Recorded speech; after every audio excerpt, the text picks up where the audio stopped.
नमो तस्स भगवतो अरहतो सम्मा सम्बुद्दस्स नमो तस्स भगवतो अरहतो सम्मा सम्बुद्दस्स नमो तस्स भगवतो अरहतो सम्मा सम्बुद्दस्स बुद्धं शरणं गच्छामि धम्मं शरणं गच्छामि संघं शरणं गच्छामि द्वितीयंपि बुद्धं शरणं गच्छामि द्वितीयंपि धम्मं शरणं गच्छामि तृतीयंपि संघं शरणं गच्छामि तृतीयंपि बुद्धं शरणं गच्छामि तृतीयंपि धम्मं शरणं गच्छामि तृतीयंपि संघं शरणं गच्छामि पाणिपादा वेरमणि सिक्खापदं समादियामि अभिज्ञाना वेरमणि सिक्खापदं समादियामि कामेषु मिच्छाचारा वेरमणि सिक्खापदं समादियामि मुसावादा वेरमणि सिक्खापदं समादियामि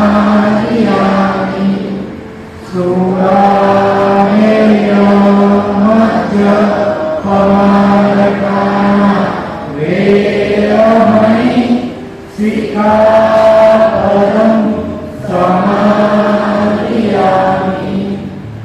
साधु साधु साधु।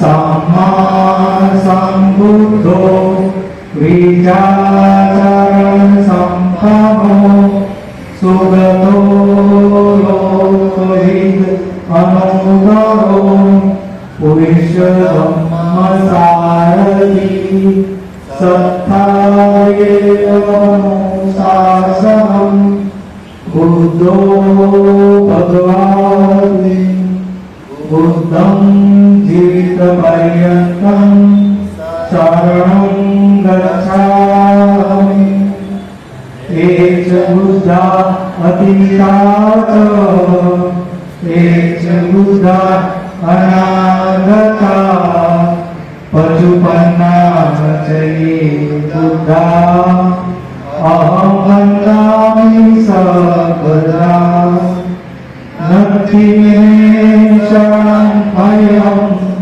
बुद्धो मे शरणं पदम् एतेन सच्चवदेन होतु मे जयमङ्गलम् बुद्धमङ्गे वन्देऽहं पादपञ्चोऽवधूतं बुद्धो यो हरिघोषो बुद्धो भवतु सम्भवम् यत्किञ्चिरत्नं लोके विजयीरा बुद्धो रत्नं बुद्धं समनत्ति तस्मात् भवन्तु मे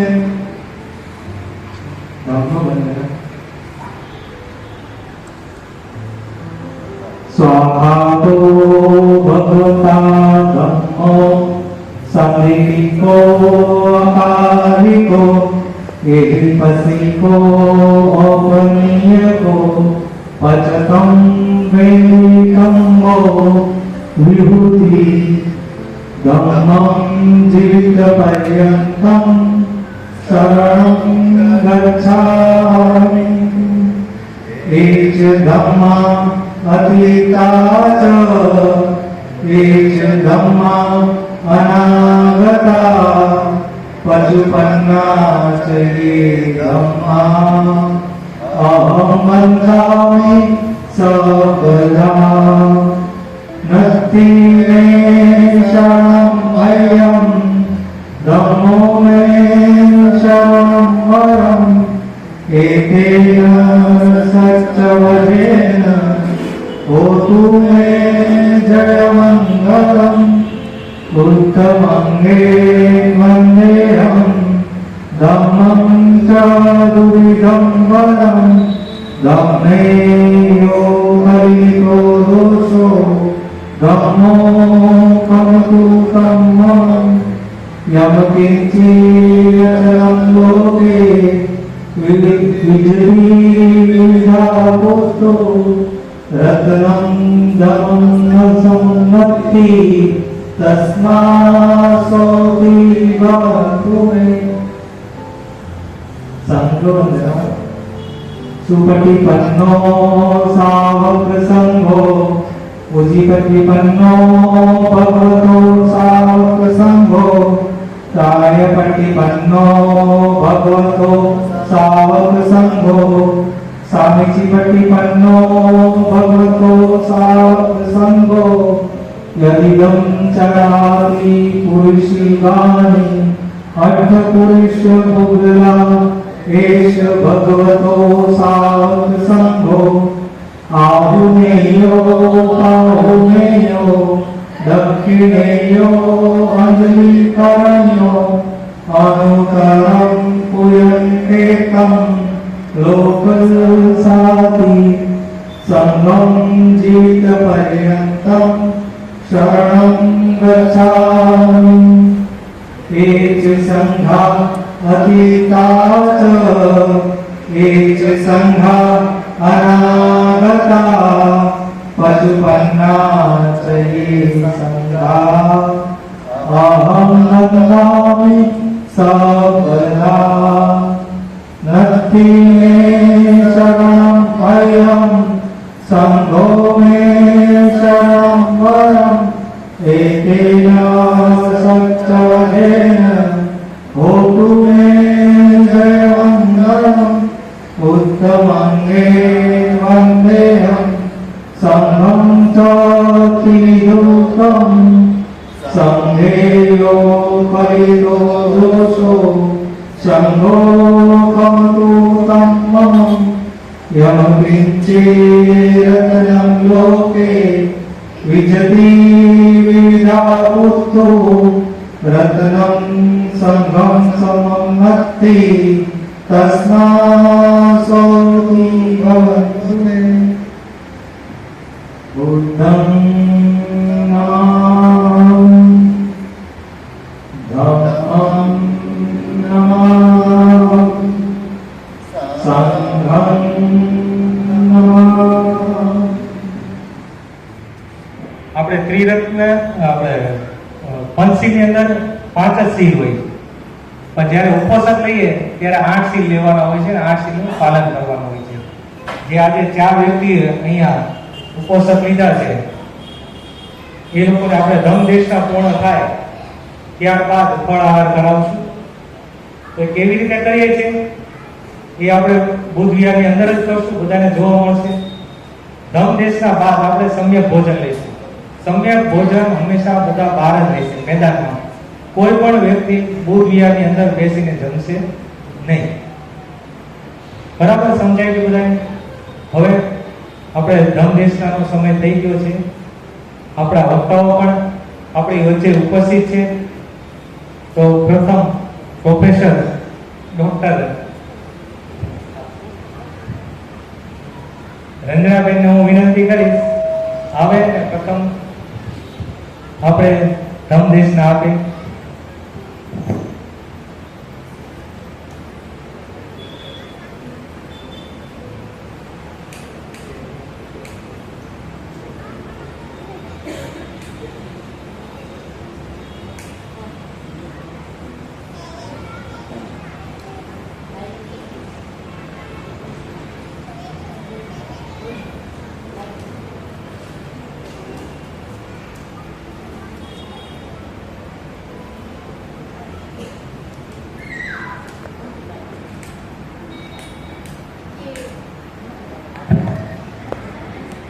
धम्म का श्रवण काल सभी धम्म बंधुओं के लिए है। सबसे पहले हमारे साथ तथागत भगवान बुद्ध महाकारुणिक भगवान को त्रिवार वंदन करते हो। आप सभी उपस्थित धम्म बंधुओं को मेरा सादर नमो बुद्धाय, जय भीम। और इस त्रिगुणी पावन पूर्णिमा की सहृदय खूब खूब आपको बधाई और आप सभी का अभिनंदन धम्मभूमि बुद्धविहार में करते हुए अपनी बात आपके समक्ष रखती हूँ। इस सूक्त के साथ धम्म श्रवण कालो अयं बदंता, धम्म श्रवण कालो अयं बदंता, धम्म श्रवण कालो अयं बदंता। हे धम्म बंधुओं, ये धम्म के श्रवण का काल है। इस काल को धम्म को ध्यान से सुनेंगे।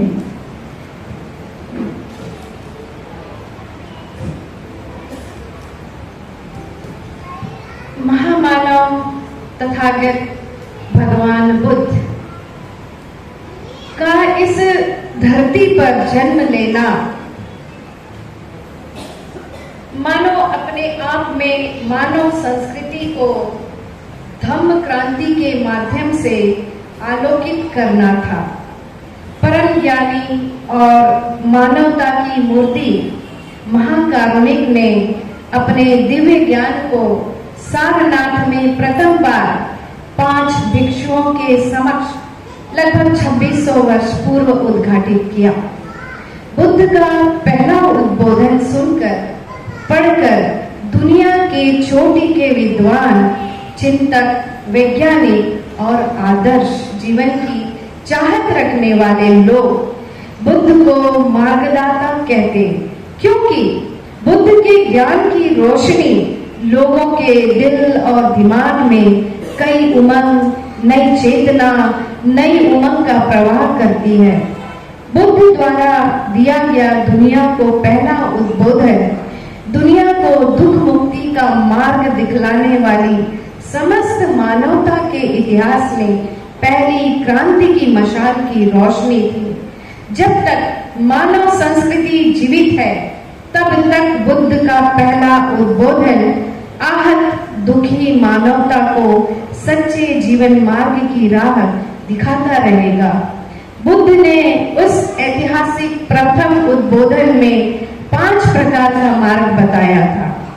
पहला था पंचशील, दूसरा 4 आर्य सत्य, तीसरा आर्य अष्टांगिक मार्ग, चौथा 10 पारमिताएं, पांचवा सभी प्राणियों के प्रति करुणा। बुद्ध ने इस बुद्ध भूमि में ज्ञान के प्रकाश की अमृत छाया का प्रसार में अपने जीवन के 45 वर्ष मानव जीवन को समर्पित किए। बुद्ध का जीवन एक धम्मदीप है और हमेशा धम्मदीप रहेगा। धम्म देशना की इसी कड़ी में हम आज बुद्ध द्वारा दी गई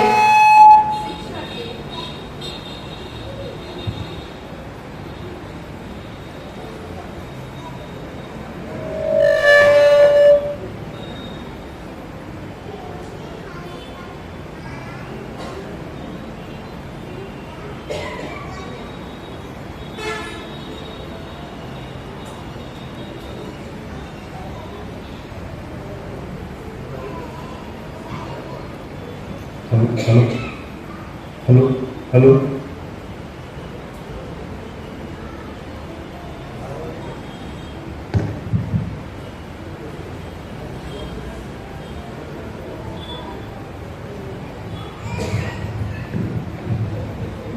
द्वारा जो 5 शिक्षाएं दी गई, उनमें से यहाँ हम आज उन्हीं 3 शिक्षाओं को फिर से एक बार यहाँ उद्घाटित करेंगे।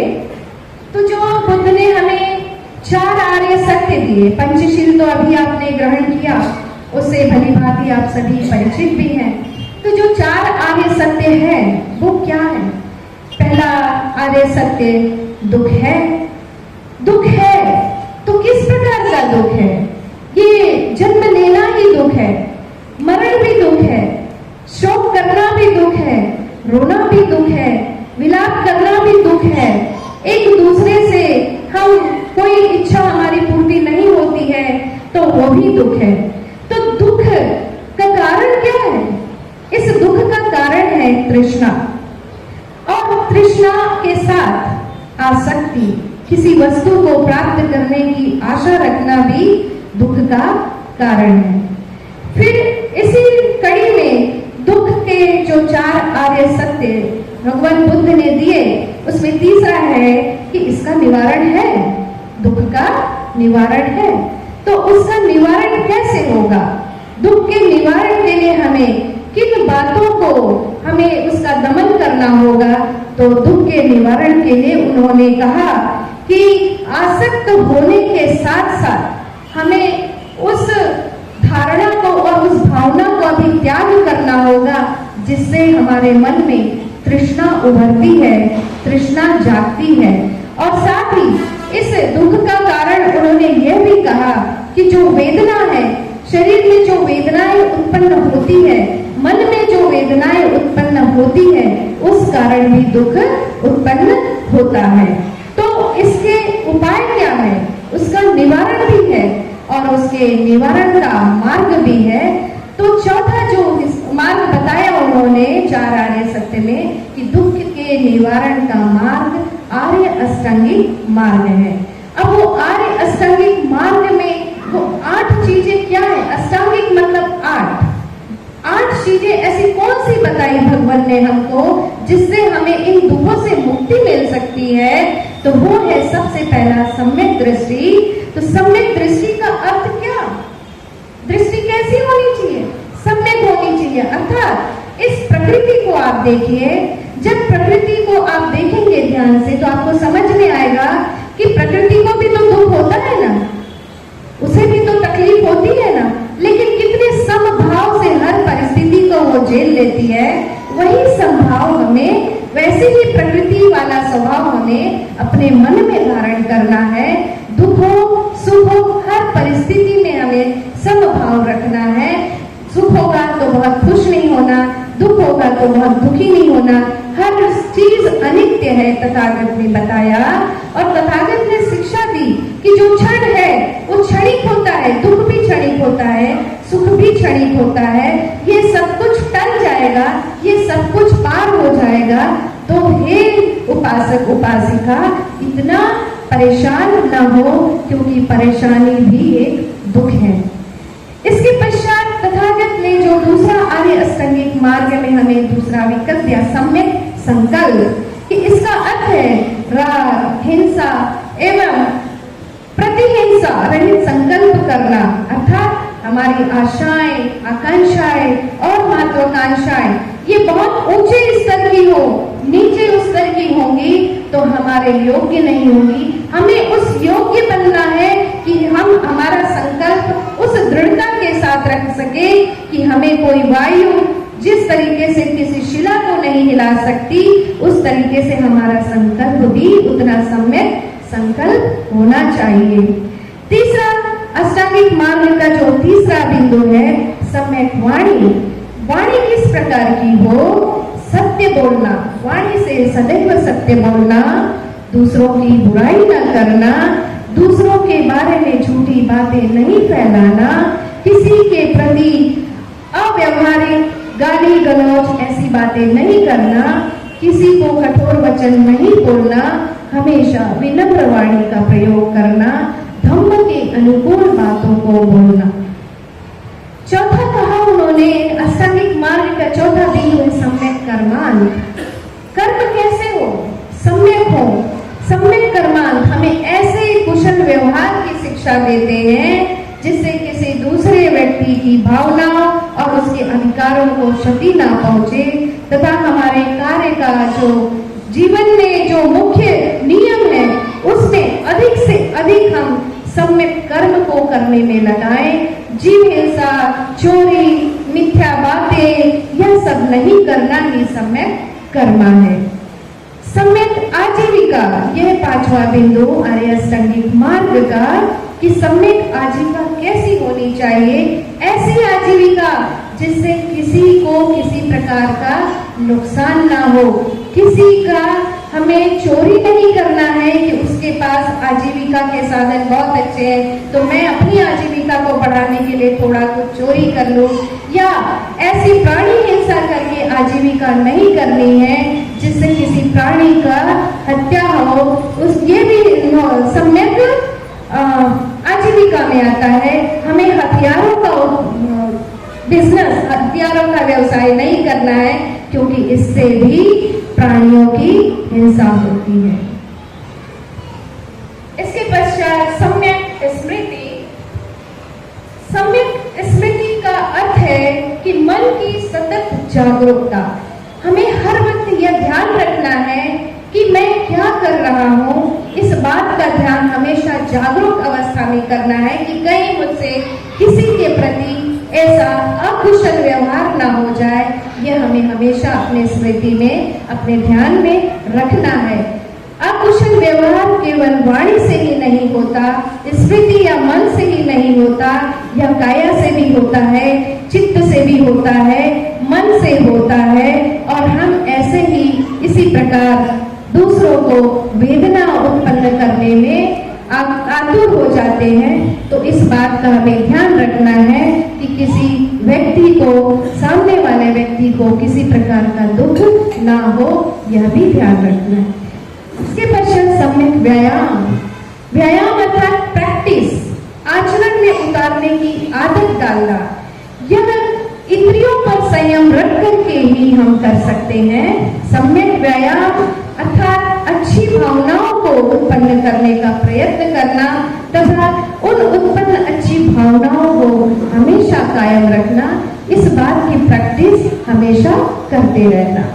सम्यक समाधि। सम्यक समाधि एक भावात्मक बात है कि ये मन को कुशल कर्मों की ओर एकाग्र करने का प्रयास करना है कि यह अभ्यास सिखाती है सम्यक समाधि हमको। सम्यक समाधि, समाधि और सम्यक समाधि दोनों में अंतर है। समाधि का अर्थ है केवल चित्त की एकाग्रता, और जबकि सम्यक समाधि का अर्थ है चित्त में स्थायी परिवर्तन। तो इसलिए तथागत ने यहाँ सम्यक समाधि कहा क्योंकि सम्यक समाधि से हमारे चित्त में परिवर्तन होगा, तभी हम अपने चित्त में परिवर्तन के साथ एकाग्र मन के द्वारा अपने आप में परिवर्तन ला सकेंगे, दूसरों के जीवन में परिवर्तन ला सकेंगे। अपने मन के आलस्य, अपने लोभ, अपने द्वेष और अनिश्चयपूर्ण बाधाओं को, इन बंधनों से सम्यक समाधि के द्वारा ही तोड़ा जा सकता है। सम्यक समाधि मन को कुशल और हमेशा कुशल सोचने की आदत डालती है। इससे वह शक्ति, वह पावर डेवलप होती है जिससे व्यक्ति हमेशा कल्याणरत रहता है। इसके पश्चात जो 10 पारमिताएं हैं, उन 10 पारमिताओं को भी हमें जानना जरूरी है। जो भगवान बुद्ध ने हमें जो शिक्षाएं दी, वो 10 पारमिताएं, जिसके कारण उनको 10 बल ताकत जो होती है वो 10 पारमिताएं देती हैं। तो शील की पारमिता, सबसे पहली पारमिता कहा उन्होंने, शील की पारमिता। भगवान हमें शिक्षा देते हैं कि शील अर्थात नैतिकता के लिए बहुत जरूरी है। अकुशल कर्म न करने की प्रवृत्ति और कुशल कर्म करने की प्रवृत्ति, यही शील की पारमिता को हमें शिक्षा देते हैं कि अकुशल कर्म हमें नहीं करना है, हमें हमेशा कुशल कर्म करना है। और शील का पालन करने वाला मनुष्य बुराई करने में लज्जा महसूस करता है। उसे शील का पालन यदि नहीं करेगा तो वो भय करने वाला व्यक्ति हमेशा भय से रहता है कि कहीं मुझसे किसी के प्रति कोई अकुशल कर्म ना हो जाए। वे प्राणी हिंसा जैसे पापमय धर्मों के प्रति लज्जा एवं भय का अनुभव करते हैं। शीलवान जो पारमिता का पालन करते हैं, ऐसे व्यक्ति किसी प्राणी को कभी कष्ट नहीं देते और वे कभी दृढ़ता से किसी प्रकार का दुख नहीं देते और कोई ढोंग नहीं करते। वे प्रिय एवं हितकर वचन बोलते हैं। इसके पश्चात दूसरे नंबर पे दान पारमिता। दान का शाब्दिक अर्थ देना है और उदारता, निर्लोभता, पुण्यतम आदि शब्द भी दान की बारे में उनकी अभिव्यक्ति करते हैं। त्याग लगभग दान का समानांतर शब्द है कि किसी चीज को हम दान दे रहे हैं, वह मतलब हम कुछ अपना त्याग कर रहे हैं।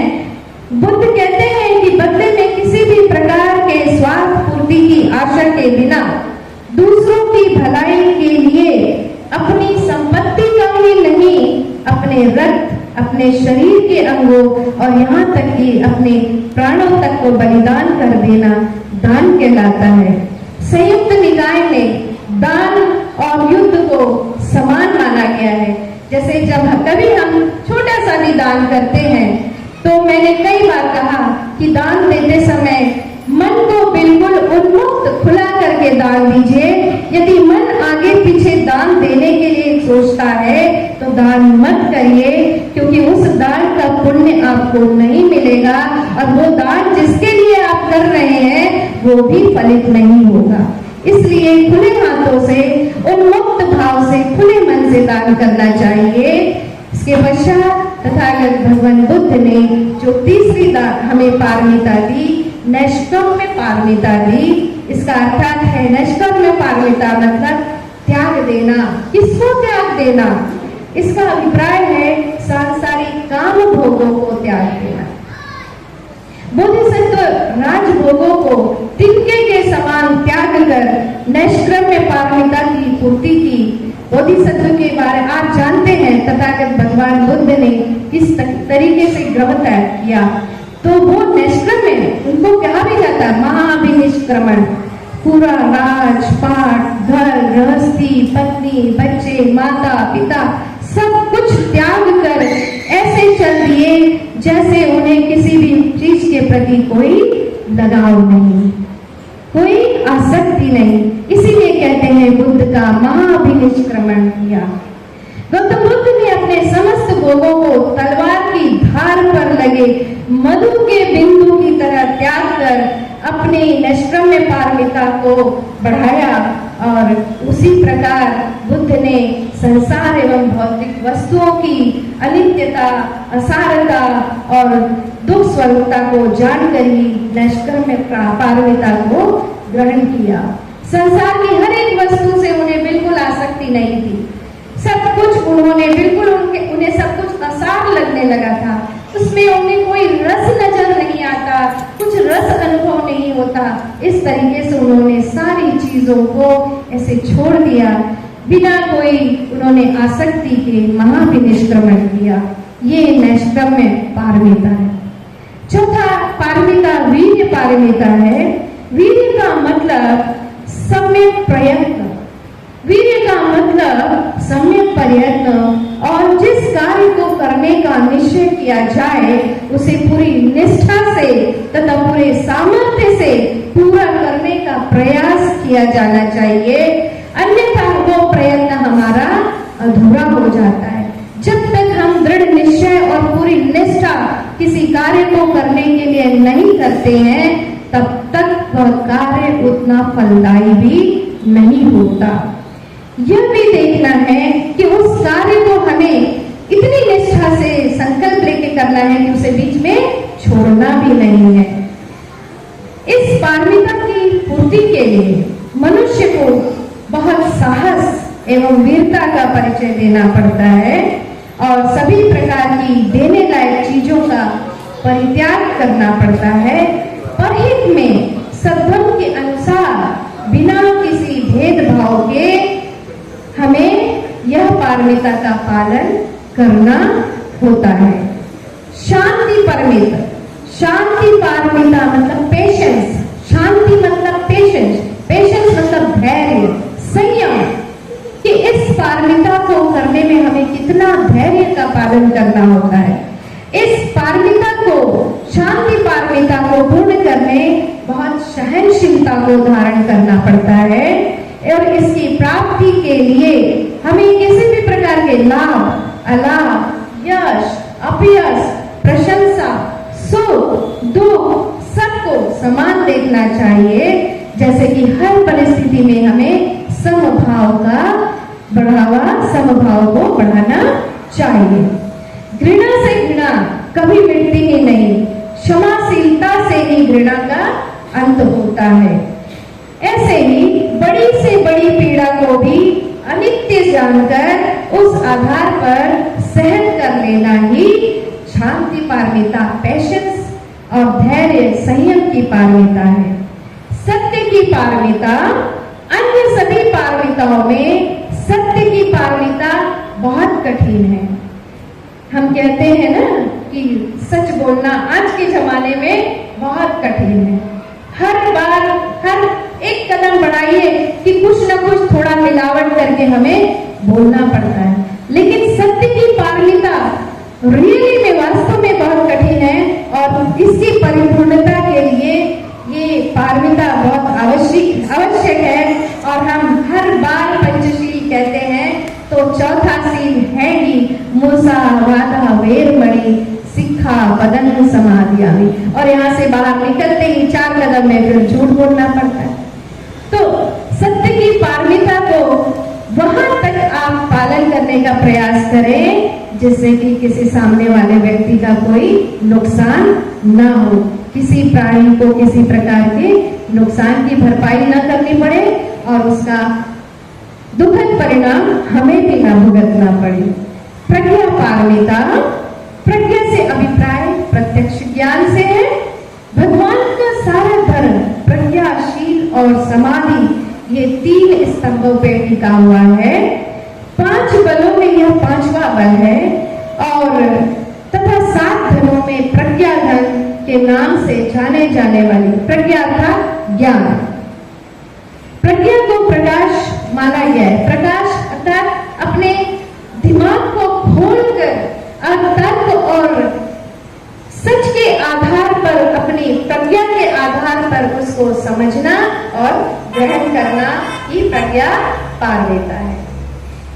मैत्री पारमिता, हर प्राणी, इस धरा पर उपस्थित हर प्राणी के प्रति मैत्री का भाव रखना। हर प्राणी के प्रति, चाहे वो जीव जंतु हो, पशु पक्षी हो, चाहे मनुष्य हो, हर प्राणी के प्रति मैत्री का भाव रखना और इसे मंगल कामना की भी भावना कहते हैं। इसके तहत मन से निकली शुद्ध तरंगे संसार के सभी प्राणियों के सुख की कामना करती है। ऐसी मैत्री की कामना हमें हमेशा करना चाहिए और मैत्री की कामना करते समय चित्त हमेशा हमारा शुद्ध होना चाहिए, अन्यथा वह मैत्री की कामना, जो मैत्री की पारमिता है, वो पारमिता न होगी।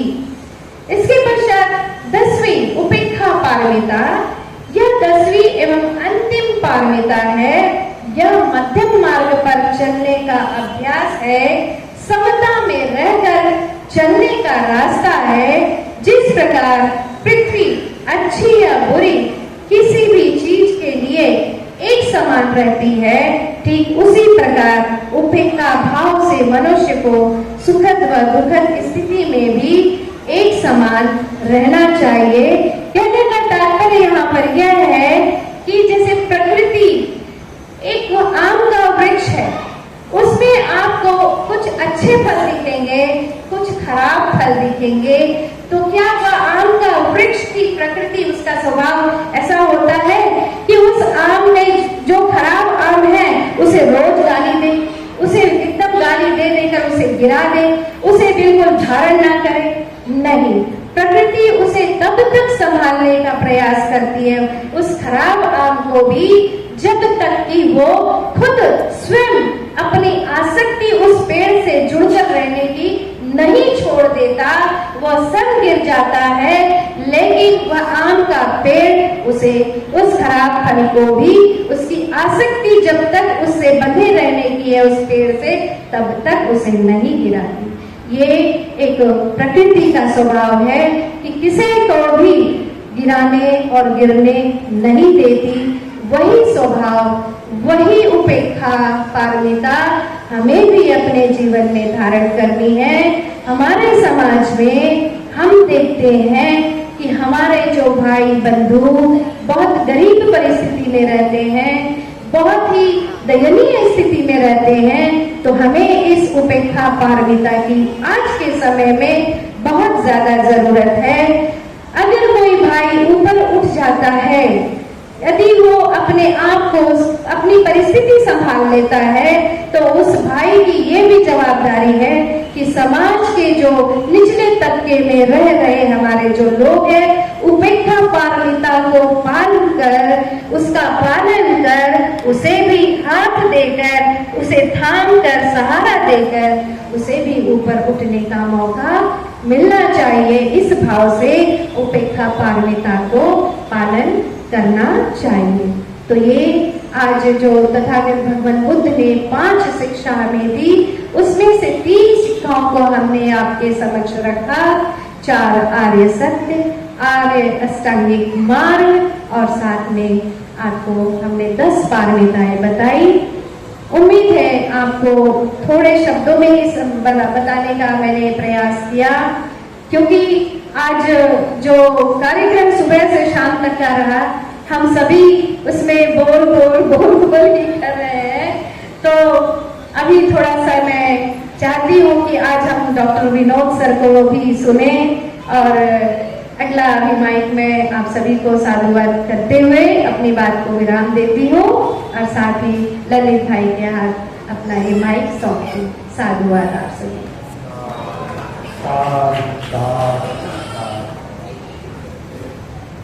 ધમભૂમિ ધમ વિહાર બુદ્ધ વિહારની અંદર દર રવિવારે સાંજે 6 વાગે આપણે બુદ્ધ વંદના કરીએ છીએ।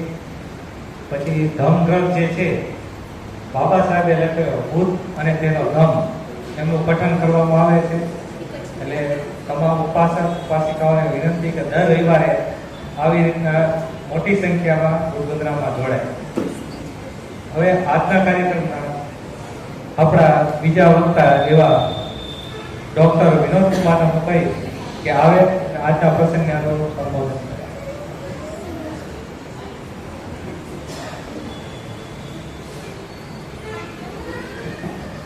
तीन ही ऐसे पर्व हैं पूरे वर्ल्ड में जो सबसे ज्यादा लोगों द्वारा सेलिब्रेट किए जाते, मनाए जाते। 3 उत्सव है जो वर्ल्ड वाइड है। एक क्रिसमस है, एक ईद है, और बुद्ध पूर्णिमा।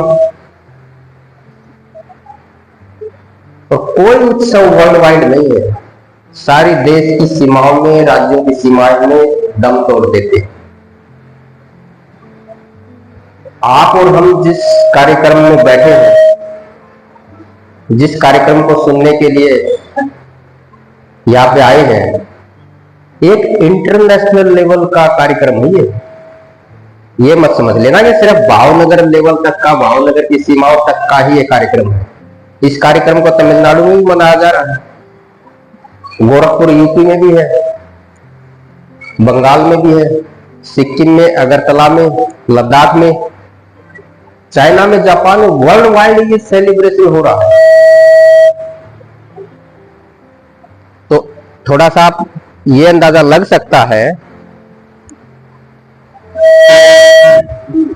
एक जब हम इंटरनेशनल लेवल की एक घटना है, इंटरनेशनल लेवल का एक उत्सव है, जब हम उसमें बैठे हैं, तो हमारा नजरिया, हमारा मन मस्तिष्क भी उसी स्तर का होना चाहिए।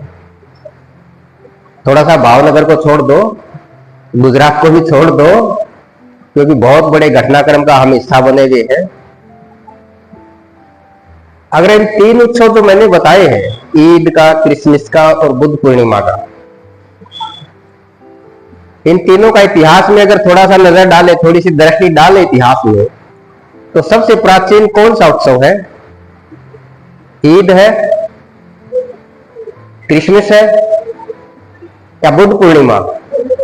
बुद्ध पूर्णिमा ही सबसे प्राचीन है। मैं कहता हूं कि दुनिया का सबसे पहला उत्सव ही ये उत्सव है जिसमें आप बैठे हो। बुद्ध पूर्णिमा ही दुनिया का सबसे पहला उत्सव है जो लोगों ने मनाना शुरू किया। मैं इतिहास का छात्र हूं, इतिहास का रिसर्चर हूं, इतिहास को पढ़ने लिखने वाला हूं। ज्यादा हिस्ट्री में ना जाते हुए मैं सिर्फ टाइम की कमी की वजह से, कितना टाइम मिले हमें, कितनी देर बोला, थोड़ा टाइम लिमिट जरूरी है। तो क्या होता है ना कि ओवर हो जाता तो फिर ठीक नहीं रहता। 8 बजे ठीक है।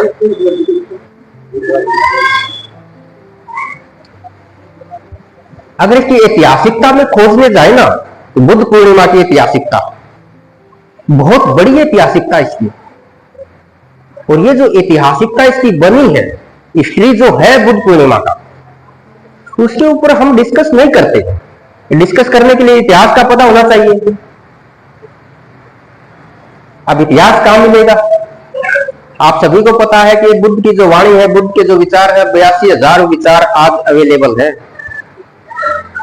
2,000 बिखो गए हैं। कुल मिलाकर के टोटल 84,000 विचार आज हमारे सामने है। 84,000 में से शायद हम होंगे 84 भी जानते मुश्किल से। 1934 में महापंडित राहुल सांकरत्यान ने बुद्ध वाणी का संकलन किया, विनय पिटक को संकलित करके रखा हिंदी में।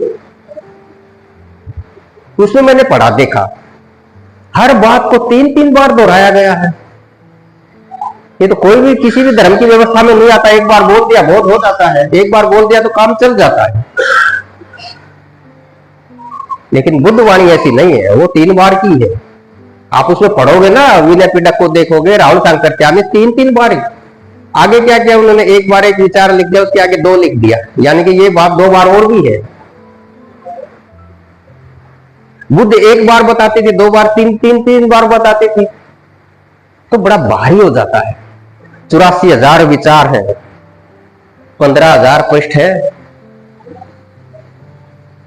और 31,000 पृष्ठों में इसकी निकाय अनुनिकाय है बुद्धिज्म को समझने की। अब 31,000 प्लस 15,000 टोटल 46,000 पृष्ठ है। 46,000 पृष्ठों में से कम 22-23,000 पृष्ठों में से तो मैं निकला हुआ हूं। तो मैं आप लोगों के सामने इसकी हिस्टोरिकल बातें बता रहा हूं या इसको प्रोसेस में बता रहा हूं, तो ये थोड़ा सा जान लेना चाहिए कि 22-23,000 पृष्ठों में से निकला हुआ हूं मैं, तब जाकर के चीजें समझ में आती हैं। और 3-3 बार है। सम्राट अशोक के अभिलेख शिलालेख देखोगे, वो भी 3-3 बार में मिलेगी। वहां पे देखा है बुद्धं शरणं गच्छामि, अभी हमने बुद्ध वंदना की, वो 3 बार ही करवाते हैं। इसका बहुत बड़ा साइंटिफिक कारण है। इसका साइंटिफिक कारण ये है, जब हम पहली बार कोई बात बोलते हैं या कोई बात कहते हैं, तो खाली ऊपरी सतह है ना, हमारी मन मस्तिष्क की एक ऊपरी सतह है, सिर्फ वो उसी पे असर करती, उसी पे चोट करती है।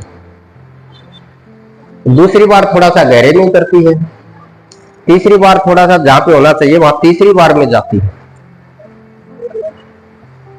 शुरू में तो नहीं जाती है, और तीसरी बार में ही जाती है। इसका ये साइंटिफिक रीजन है कि हर वाणी को, हर विचार को 3-3 बार दोहराया गया।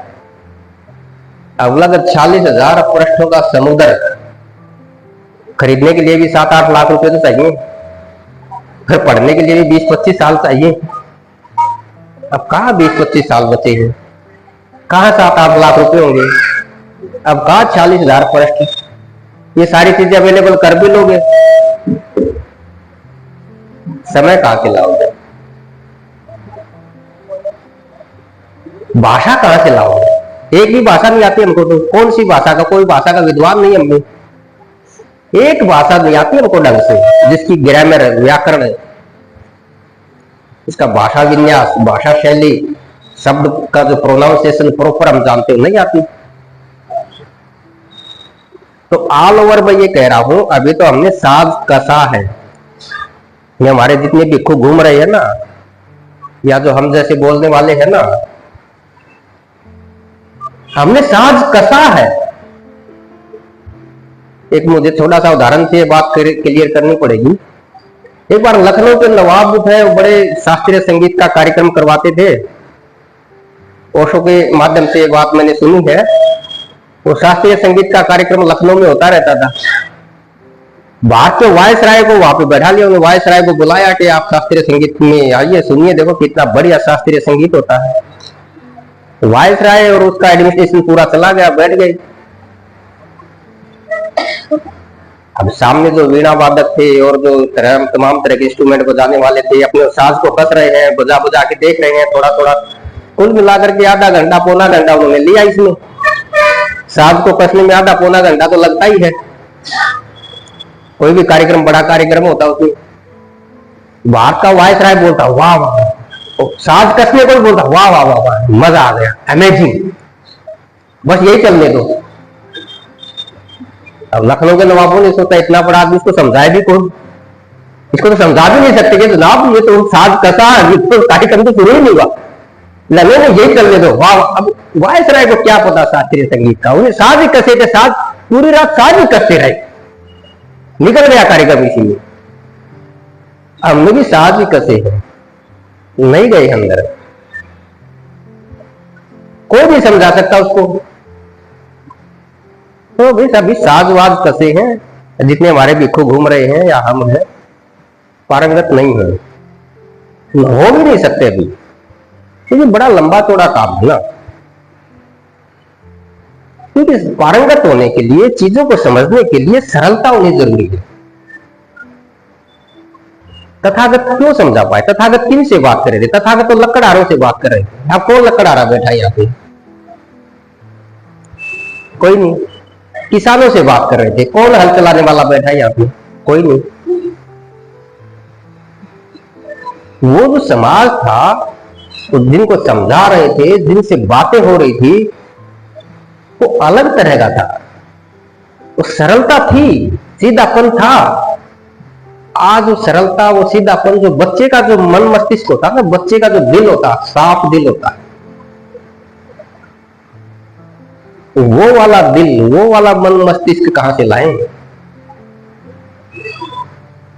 जब तक वो नहीं आएगा तब तक की चीजें भी समझ में नहीं आएगी। अभी जो मैडम रंजना ने बताया, त्रिशरण बताया, पंचशील बताया, 10 शील बताए, 10 पारमिताएं बताई, अष्टांगिक मार्ग बताया। एक चीज और रह गई जो बहुत ज्यादा टेक्निकल हो जाती है, प्रतीक समुत्पाद, बहुत गहरी चीजें हैं। अब चीजें तो यही है, ये बहुत टेक्निकल एक प्रोसेस में आती है, एक प्रोसेस है, एक तरीका, एक रास्ता है, यही रास्ता है। इसी रास्ते को समझाने के लिए 40,000 पृष्ठ आज अवेलेबल है। अभी मैडम ने 20 मिनट में, 25 मिनट में सारा कंप्लीट कर दिया। यही बातें 40,000 पृष्ठों में, यही बातें 84,000 वचनों में है। अगर बुद्धिज्म को समझना है, धर्म को समझना है, इसकी पहली कंडीशन है अंदर से सरलता हो। जितना सीधा सरल आदमी होगा ना, उतना ही जल्दी समझ जाएगा। हम जो शहरों में रहते हैं ना, हमसे ज्यादा जल्दी पता किसको समझ में आएगा? जो जंगल में रहते हैं। जंगल में रहते उनको धम समझाओ, पकड़ लेंगे तो 2 दिन में, 10 दिन में, 5 दिन में हो जाएगा उनका। हमको यार 10-10 साल हो गए, नहीं आएगा, आ ही नहीं सकता। एक जगह मैं ऐसे ही बोल रहा था, एक कोई बुजुर्ग आदमी आए, कार्यक्रम खत्म होने के बाद वो कह रहे हैं कि मुझे सीखना है, ये दम को मुझे समझना है, मैं इसको कुछ ना कुछ करना चाह रहा हूं, तो मैं क्या क्या नई चीजें सीखूं, क्या क्या काम करूं, क्या क्या मुझे सीखना पड़ेगा। मैं बोला जनाब सीखने की जरूरत नहीं है, और बोलने की जरूरत है। ज्यादा सीखेंगे तुम, भरे पड़े हो अंदर से, उसको निकालो थोड़ा सा। इतना भरे पड़े, इतना भरे पड़े हो, क्या भरा हुआ? नींद भरी पड़ी तेरे अंदर।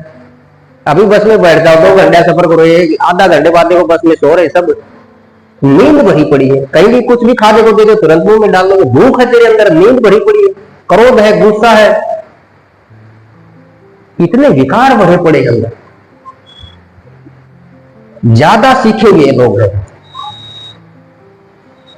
बहुत ज्यादा भरा पड़ा है। जब बाल्टी अंदर से भर जाती है ना, जब बाल्टी भर जाती है, भरी बाल्टी में अगर ऊपर से और पानी डालेंगे तो क्या होगा? बाल्टी में तो नहीं जाएगा, नीचे ही गिरेगा वो। एक जगह एक और मित्र का ऐसे ही था, हम बात कर रहे थे, ऐसे बात कर रहे थे धम के ऊपर।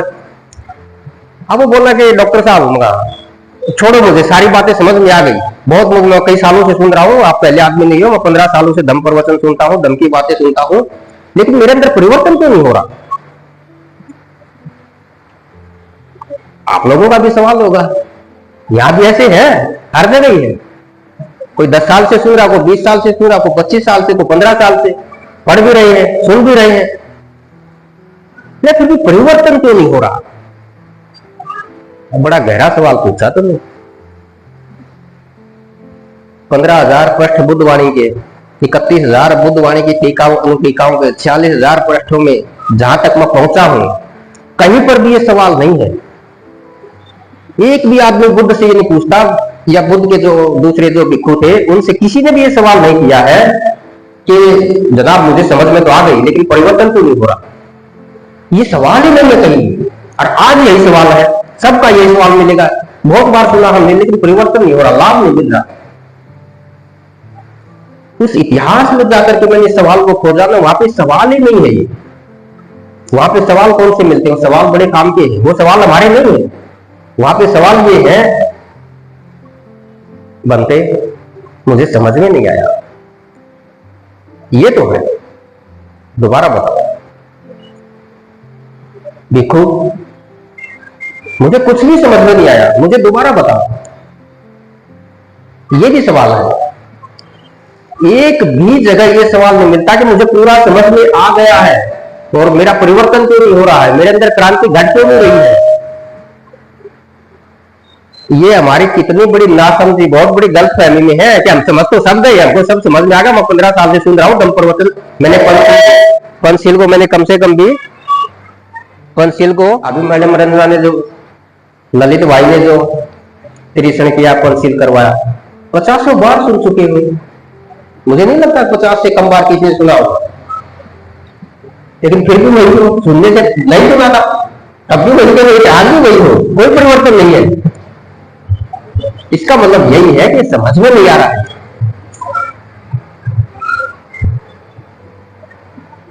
बुद्ध के समय में या जो समय के जो महान भिक्षु हुए हैं, उन भिक्षुओं के समय में एक आदमी का भी सवाल नहीं है कि मुझे समझ में तो आ गया है, लेकिन मेरे अंदर लाभ नहीं मिल रहा, मुझे परिवर्तन नहीं हो पा रहा।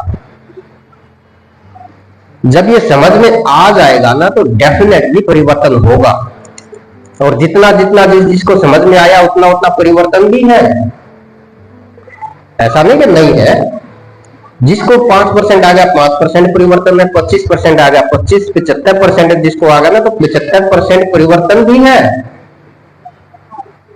ये वो वाला मामला नहीं है, ये समझ तो लिया लाभ ना मिले, पानी में गुड़ तो डाल दिया लेकिन पानी तो मिठाई नहीं हो पा रहा है। नहीं नहीं, होगा, डेफिनेटली होगा।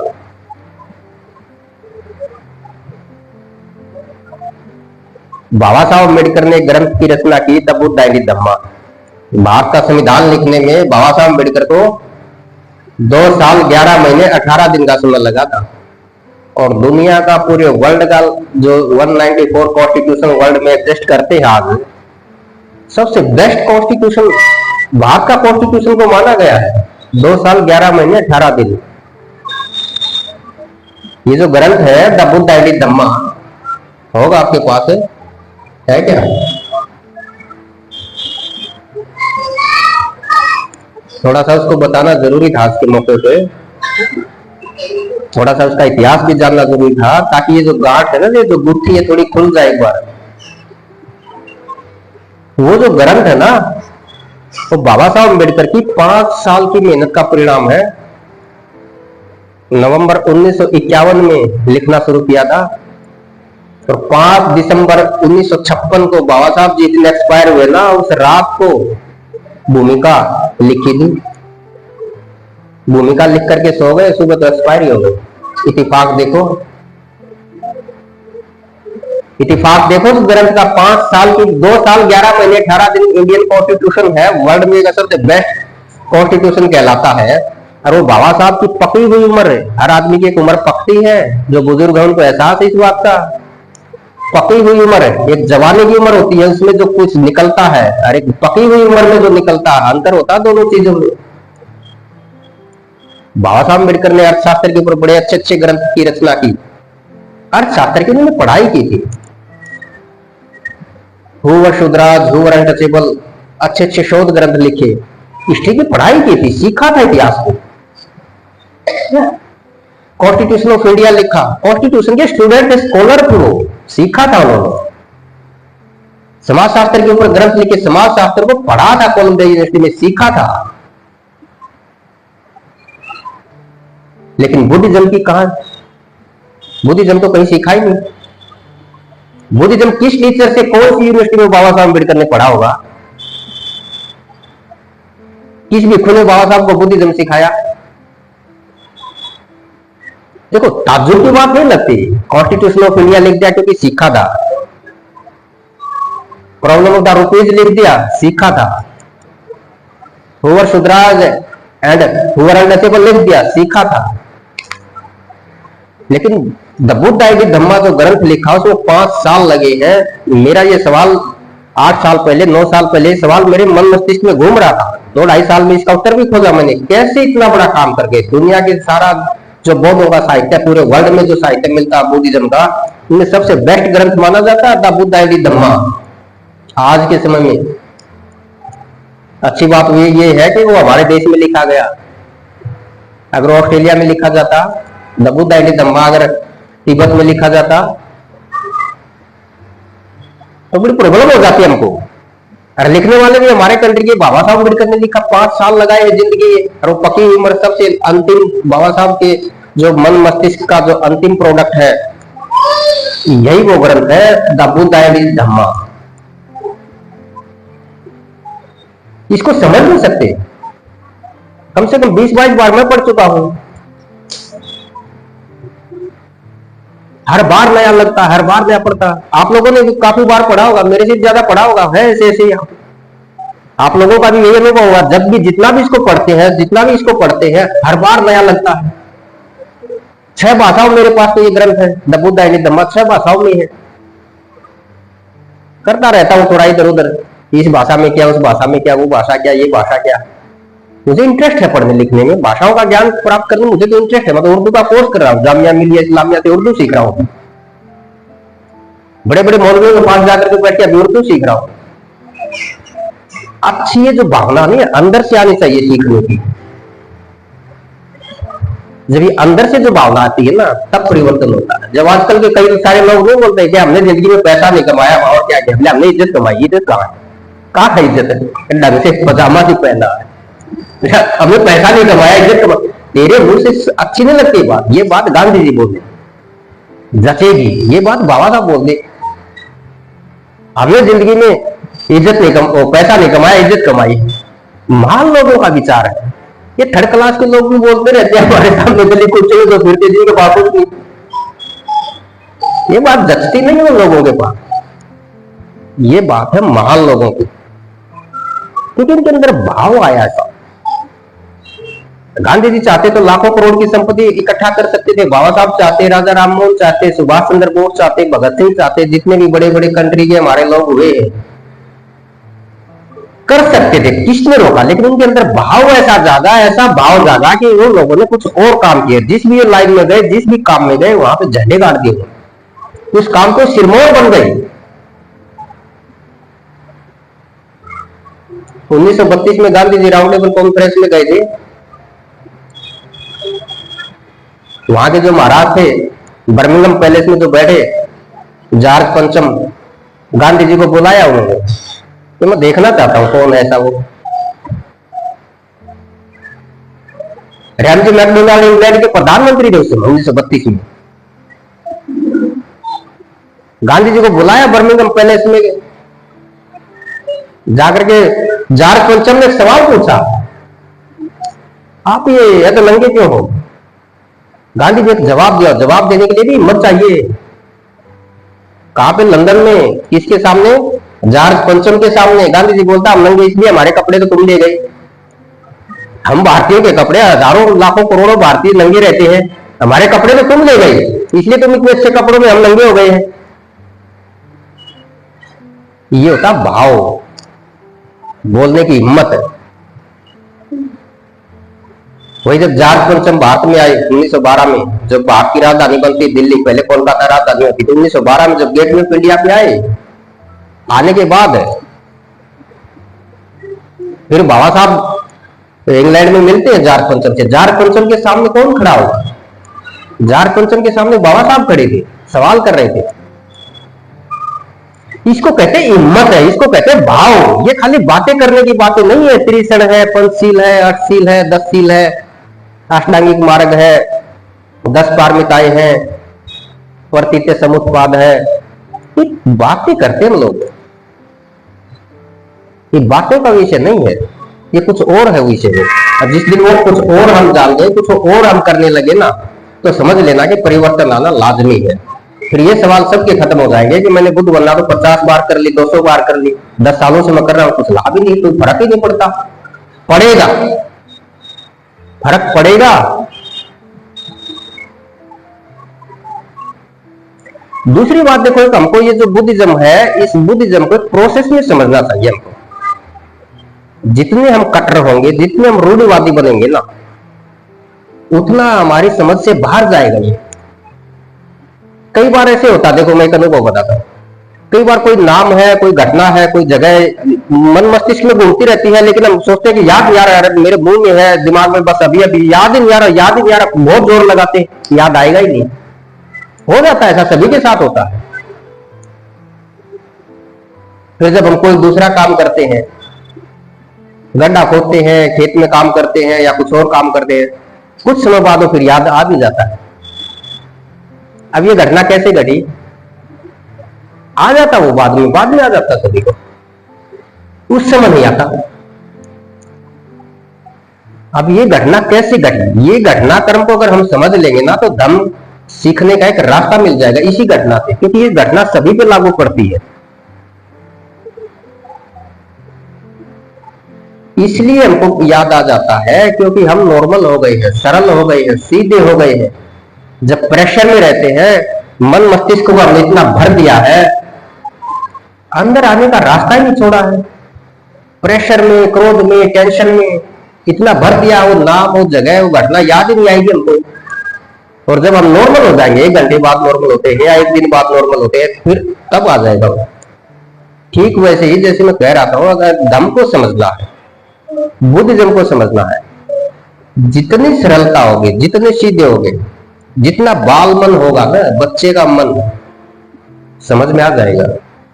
जितने चालाक, जितने होशियार, जितनी इंटेलेक्चुअलिटी का लबादा उड़ के फिरोगे, आने वाला नहीं है ये, नहीं आएगा ये। तभी मैं कह रहा था कि जंगली आदमी है, उसको बुद्धिज्म समझाओ, आ जाएगा समझ में। हम पढ़े लिखे लोगों को नहीं आएगा। तथागत के समय जो लोग थे, जो समाज थे, उनकी इच्छाएं कम थी, उसमें तो 5 शील काफी थे गृहस्थों के लिए। आज तो काफी नहीं है। तो मोबाइल का क्या करोगे? उसमें तो मोबाइल नहीं था, कंप्यूटर नहीं था। अब तो सारा कारोबार मोबाइल पे खड़ा हो गया, सब कुछ मोबाइल पे लगे पड़े हैं। अब मोबाइल के प्रति शील कैसे आएगा? अब मोबाइल के ऊपर भी शील चाहिए हमको, क्योंकि सारा सत्यानाश, सारा टाइम का, पढ़ाई लिखाई का, एक दूसरे से व्यवहार का, एक दूसरे से बात करने का, सेंस का, समझ का, सारा टाइम तो मोबाइल खा गया। और मोबाइल में भी वो सबसे छोटी मोबाइल में भी क्या रील देखते ज्यादातर, 10-10 सेकंड की, 5-5 सेकंड की। हमारा तो अटेंशन है सिर्फ 5 सेकंड, 10 सेकंड का ही बचा हुआ है। 10 सेकंड या 20 सेकंड तक ही हम सावधान रह सकते हैं। कई आदमी शराब पीते हैं, मैं कहता हूं पियो, लेकिन होश में रह के पियो। ये पता है गलत चीज है, ये पता है नुकसान करेगी, ये पता है पैसे की हानि है, शरीर की हानि है। ये होश में रह करके पियोगे ना तो छूट जाएगी, कोई बड़ी चीज नहीं है ये। तो ये आदमी बीड़ी सिगरेट पीते हैं, मैं कहता हूं पियो, मजे से पियो, होश में रह के पियो। जब तक होश में रहोगे ना, जब तक होश में रहोगे तब तक वो छूटने की संभावना है, छूट ही जाएगी, डेफिनेटली छूट जाएगी। अगर उसमें मजा आ गया ना, उसमें रस लेने लग गए, रस आ गया ना, उसमें रस आ गया तो मतलब होश खो दिया। होश ही खो दिया, बेहोश हो गए। तो बेहोश लोगों का क्या ठिकाना रहता है? बेहोश लोगों का कुछ नहीं होता, वो फिर छुड़ेगी नहीं, वो आदत ही बन जाएगी। जब इतनी सारी गांठें, इतनी सारी बेकार की बातें हम भरे पड़े हैं अंदर, सरलता कहां से आएगी? सीधापन कहां से आएगा? सीधापन नहीं आएगा तो ये धर्म समझ में नहीं आएगा। कहां बुद्ध के विचार समझ में आएंगे? कहां बाबा साहब के विचार समझ में आएंगे? करना धरना तो अगली बात है, मैं करने के लिए कह रहा। करने के लिए अलग से योग्यता चाहिए, करने के लिए अलग से कैपेसिटी, कैलिबरिटी, वो अलग चीज है करना। पहले समझ तो ले ये मामला आखिर है क्या। ये जो मामला जिसको समझ में आ जाएगा ना मामला है क्या, वो कोशिश भी कर लेगा, तो समझ भी लेगा, तो सरलता में भी आ जाएगा। और सरलता लाना कोई बड़ी बात नहीं है। देखो, जिस सीधेपन की, जिस सरलता की मैं बात कर रहा हूं, वो कोई बहुत मुश्किल काम नहीं है। कैसे? मैं बोलता हूं कि अपने अपने फंडे क्लियर करो। हम सारी जिंदगी उलझन में भरे पड़े हैं। अब मेरे बहुत सारे मित्र हैं जो मैं चर्चा करता हूं, बातें करता हूं, हरियाणा में जाता हूं और महाराष्ट्र में जाता हूं, इधर उधर कहीं भी जाता हूं, बातें करता हूं मैं। अब फंडा क्लियर है? बोले हाँ है। अब 25-50 लोग बैठे हैं, मैं बताओ शराब पीते हो? बड़ा मुश्किल हो जाएगा जवाब देना, बड़ा मुश्किल हो गया। और इसके आगे के सवाल पूछ लिए तो और झंझट में पड़ गए, जवाब नहीं है, फंडा ही क्लियर नहीं है। अगर वो बोल दे कि हाँ पीता हूं, कौन सी आफत आ गई, कौन सा पहाड़ टूट पड़ा उस पर? लेकिन अंदर से इतनी गांठें बांध करके रखी हुई हैं, सबको अच्छा दिखना है। ये जो अच्छा दिखने की जो होड़ लगी पड़ी है ना हमारे अंदर, मैं अच्छा दिखना है, मैं अच्छा हूं, मेरे काम अच्छे हैं, मेरी बातें अच्छी, मेरा व्यवहार अच्छा, ये जो अच्छा दिखने की जो होड़ लगी पड़ी ना, ये सत्यानाश की राई है। ये जो अच्छा दिखने की जो होड़ लगी पड़ी है ना सब में, ये सत्यानाश की राई है। इसी से फंडे क्लियर नहीं हो रहे, इसी से सीधापन नहीं आ रहा। अंदर कुछ और भरा, जुबान पे कुछ और है। अंदर तो पता नहीं किस बात का रस आ रहा है, जुबान पे कुछ और है। अभी जो मैडम रंजना बता रही थी कि बाहर जाते ही वैसे कि वैसे, यहाँ तो बोलते हैं कि मुसावादा वेरमणि सीखा पतंग समादयामी, और बाहर जाते ही झूठ बोलना शुरू कर देते हैं। वास्तविकता सच है बिल्कुल, सारे ऐसे हम। ये क्यों होता है? इसलिए होता है क्योंकि हमने सरलता और सीधापन खो दिया है। जो बचपन में जो हमारे अंदर जो क्यूरोसिटी थी ना, जो बचपन में हमारे अंदर जिज्ञासा थी, जो बच्चे सवाल पूछते थे, वो बोलते हैं ना, एक कहावत में भी आता ना, बच्चे तो भगवान का रूप होते हैं। क्यों कहते हैं? क्योंकि बड़े सीधे हैं, बड़े सरल होते हैं। और क्या कहते हैं? बच्चे तो सबको प्यारे लगते हैं। बात तो सही है दोनों, बच्चे तो सबको प्यारे लगते हैं। क्यों? क्योंकि उनका मन साफ है, बच्चों के अंदर छल कपट नहीं है, झूठ नहीं बोलते, इसलिए प्यारे लगते हैं। जब वही बच्चा बड़ा होता जाएगा, फिर क्या करेगा बच्चा? हम भी जितने भी बैठे, हम कभी बच्चे रहे होंगे, हम भी किसी को प्यारे लगे होंगे। आज प्यारे क्यों नहीं लगते? आप तो हमने जैसे जैसे हम बड़े होते जाते ना, वैसे वैसे अपने विरोधियों की, अपने दुश्मनों की फौज खड़ी करते जाते। जब हम बच्चे थे, पैदा हुए थे ना, हमारा कोई दुश्मन नहीं था, हमारा कोई विरोधी नहीं था। ये हमने कमाया जिंदगी में। किसी के 50 विरोधी है, किसी के 200 है, किसी के 500 है, किसी के जो बड़ा आदमी, जो जितना बड़ा आदमी उतने बड़े विरोधी। मेरे जैसा ज्यादा बोलने वाला उसके ज्यादा विरोधी, कम बोलने वाला उसके कम विरोधी। ये हमारी कमाई है, ये हमारा व्यवहार है। हमने ये कमाया जिंदगी में, विरोधियों की फौज खड़ी कर दी है बिना काम, बेमतलब। यहां तक भी थोड़ा ठीक हो जाता है, इसके आगे और बढ़ गए। सत्यानाश की राय बता रहा हूं मैं। ये जो अच्छा दिखने का जो भाव हमारे अंदर भरा पड़ा है, अगर मेरे 25 विरोधी है ना, 25 के 25 विरोधियों को मैंने यहां बैठा लिया। किसी के 12 विरोधी है, 12 के 12 विरोधियों को यहां बैठाए हैं। किसी महिला का पति विरोधी, पति को यहाँ रखती 24 घंटे, किसी की पत्नी विरोधी, पत्नी को यहाँ रखता, किसी की सास, किसी की ननद, किसी का पड़ोसी, किसी का देवर जेठ, किसी का बॉस, कोई ऑफिसर यहाँ बैठे हैं। ये तो भर लिया हमने, रोड में भर दिया, तो जगह कहां बची? दम का क्या होगा? दम तो आएगा नहीं, तुम्हें सरलता कहां बची? इसलिए मैं कहता हूं कि धर्म को समझना कोई बहुत बड़ी बात नहीं है। धर्म को समझने के लिए सिर्फ एक ही कंडीशन है, आपके अंदर सीधापन होना चाहिए, सरलता होनी चाहिए। वो सीधापन, वो सरलता है, उसी को मैडम रंजना तो पंचशील करे, वही तो है।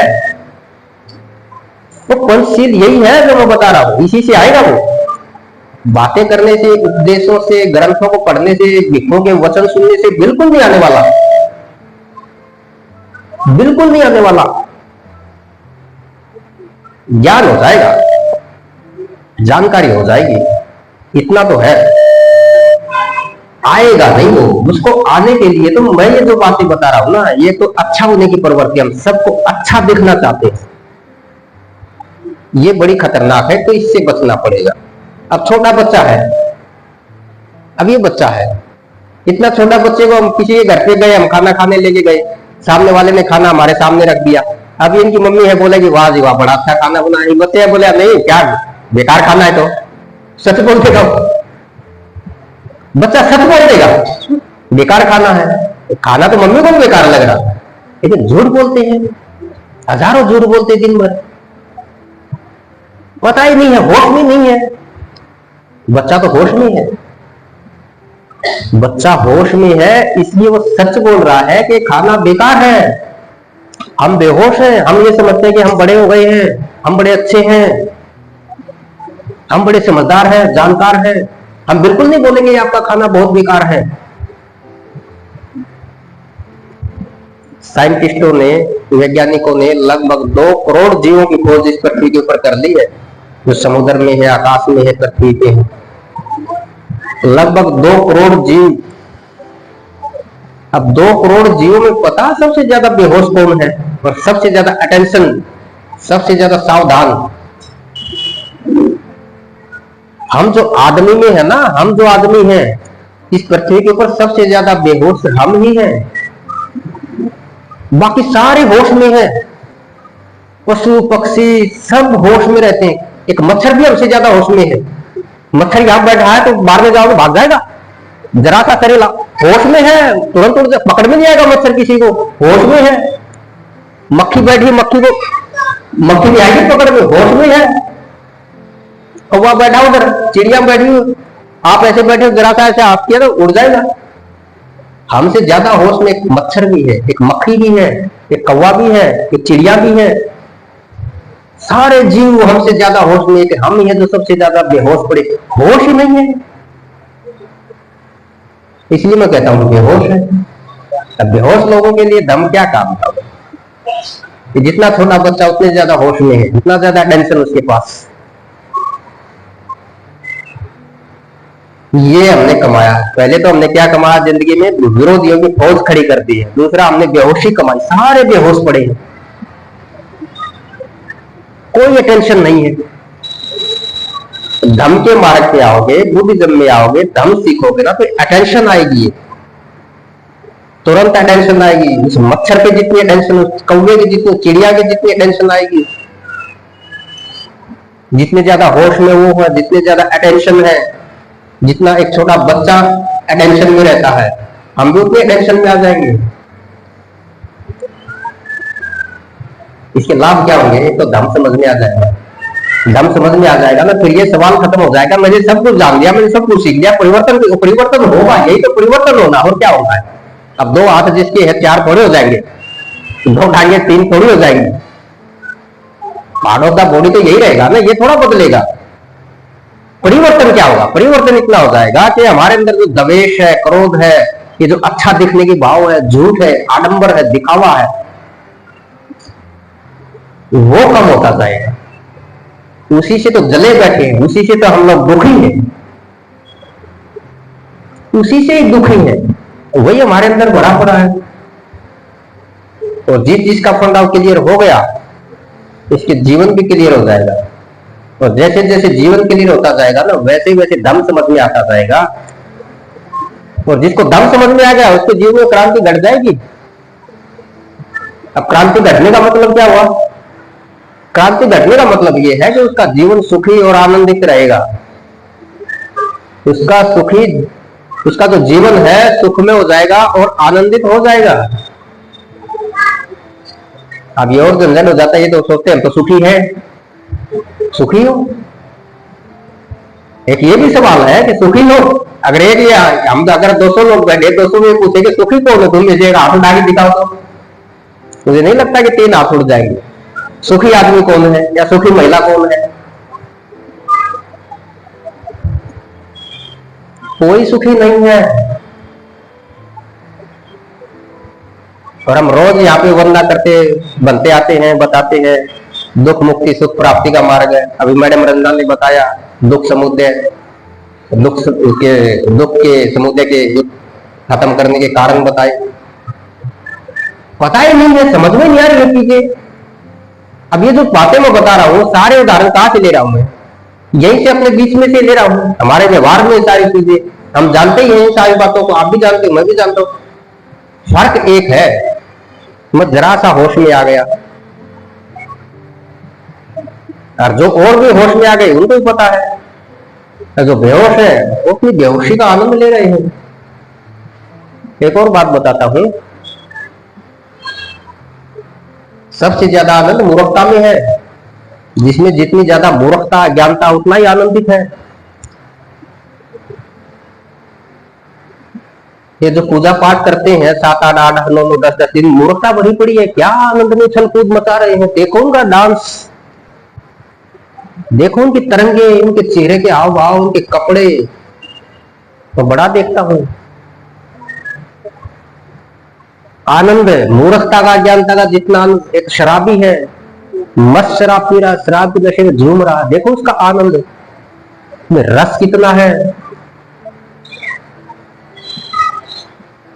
जितनी अज्ञानता मूर्खता में जो आनंद है ना, इतना किसी दूसरी चीज में नहीं है। आप मिठाई खा लो, 2-3 मिनट मिठाई मीठा लगेगा, फिर नॉर्मल। मनपसंद खाना खा लो, 10 मिनट 20 मिनट के बाद खत्म आनंद उसका। मूर्खता का आनंद तो जीवन भर चलता है। बस यही हो गए हैं, आमोद प्रमोद यही चाहिए बस। नाच गाना डांस, हर महीने कुछ ना कुछ आता रहता है। धीरे धीरे बच्चों को भी वही डाले उसी फैक्ट्री में। जिस पाइपलाइन से हम आमोदी प्रमोदी और बेहोश हुए हैं ना, अपने बच्चों को भी उसी पाइपलाइन में डाल रहे हैं। हम भी समझते जब हम ही आ गए तो बच्चों को थोड़ा छोड़ देंगे, इनको भी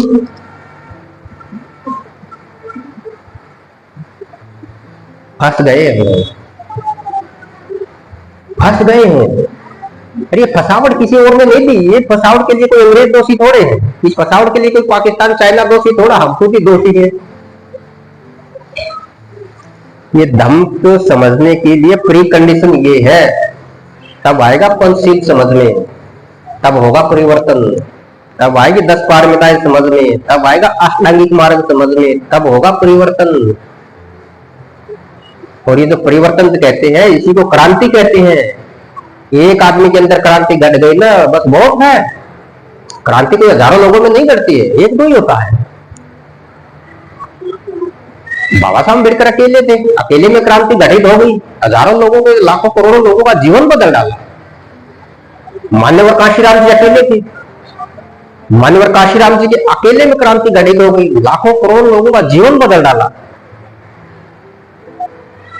एक में क्रांति घटित हो जाए, पैगंबर मोहम्मद साहब में क्रांति घटित हो गई, पैगंबर मोहम्मद साहब ने करोड़ों लोगों का जीवन बदल डाला। तो बिरला ही होता है जिसके अंदर क्रांति घटित होती है, और जिसके अंदर क्रांति घटित हो जाएगी डेफिनेटली लाखों करोड़ों लोगों का जीवन को बदल देगा।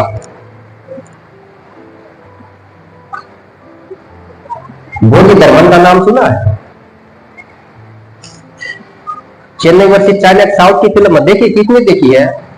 चेन्नई वर्सेस चाइना, तो टीवी में आती रहती है, खूब आई है, ये पे भी है वो। देखी किसने वो फिल्म?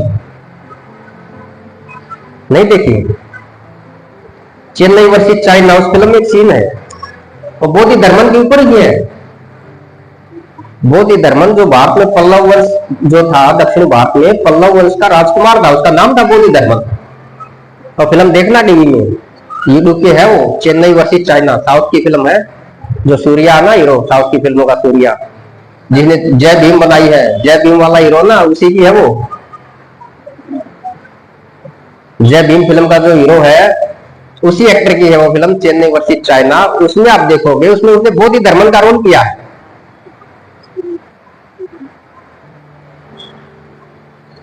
अब बोधि धर्मन कौन था नहीं पता है, चाइना में बच्चे बच्चे को पता है। तो फिल्म में भी दिखाते हैं ये सीन जो मैं बता रहा हूँ। वहां पत्रकार पूछते हैं, झोपड़पट्टी में गरीबों से पूछते हैं कि हु वाज बोधि धर्मन, बोलते ही was a great book, he was a great philosopher, he was a great ideologist.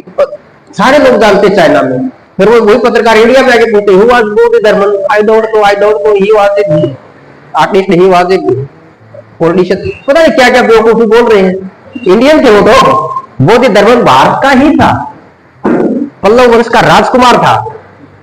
मैं कहता हूं कि अगर बोधि धर्मन इंडिया छोड़ करके चाइना नहीं जाता तो बुद्धिज्म की ये हालत नहीं होती। यहाँ पे बुद्धिज्म कायम रहता उसी एक आदमी की वजह से। वो राजकुमार जाता है, पल्लव वंश का राजकुमार था, चाइना में जाकर के 9 साल तक तो दीवार की तरफ मुंह करके बैठा रहा। इतिहास की घटना बता रहा हूं, ये जो सीन है ये फिल्म में नहीं है। 9 साल तक दीवार की तरफ मुंह करके बैठा रहा। लोग उससे पूछते थे आप ऐसा क्यों करते, क्यों दीवार की तरफ मुंह करके बैठे, हमारी तरफ देखो। बोला क्या करूं मैं देख के, तुमसे तो अच्छी दीवार है, तुम तो सारे बेहोश हो। या कोई आएगा कभी जो मुझे मजबूर कर देगा कि मैं पलट करके देखो लोगों को। कोई आएगा कोई ऐसा जिसके अंदर क्रांति घटित होगी जो मुझे मजबूर कर दे देखने के लिए किसी की तरफ। 9 साल बीत गए, लोग उसको वहीं पे खाना फेंक देते हो, खाना खा लेता वो दीवार की तरफ। आदमी को 9 साल तक देखा नहीं, किसी महिला को, किसी आदमी को कभी भी उसको लगाए नहीं कि कोई जिंदा भी इनके अंदर, उसको लगाए नहीं कि कोई जिंदा, कोई जिंदा दिल, कोई इंसान भी इनके अंदर आएगा कोई ना कोई। उसका विश्वास था। 9 साल के बाद एक नवयुवक आता चाइना में, तलवार ली, तलवार लेके अपना बाया हाथ काट दिया, बाया हाथ काट करके फेंक दिया आगे बोधि धर्मन के आगे। बोला पड़ा पड़े धर्म कर लो, नहीं गर्दन भी काट के फेंकने वाला हूं। मजबूर कर दिया बोधि धर्मन को। बोधि धर्मन ने तुरंत गर्दन को पकड़ा कि ये क्रांति करेगा। वही नवयुवक, वही लड़का चाइना का राजकुमार बना, चाइना का सम्राट बना। वो एक अकेले आदमी की इतनी बड़ी क्रांति हुई है। जो चाइना में जो कुंग-फू है, कराटे है, वहां की जो टेक्निक है, वहां पे जो कला है, आर्ट है, मार्शल आर्ट है, वो सारी की सारी बोधि धर्मन ने ही दी है वहां पे। और वो सम्राट बना चाइना का। ऐसे होते हैं परिवर्तन, ऐसे होते हैं परिवर्तन। बेहोशों का कुछ नहीं होता। खा पी रहे हैं, खर्च कर रहे हैं जीवन को, मर जाते हैं। कोई 50 साल में, कोई 60 साल में, कोई 70 साल में। क्या करने आएंगे? रोग में तड़प रहे हैं, भूख में तड़प रहे हैं, अत्याचार में, बीमारी में। मैं तो कहता हूँ कि जीवन जी नहीं रहे हम लोग। हम में से 90% लोग तो तड़प रहे हैं।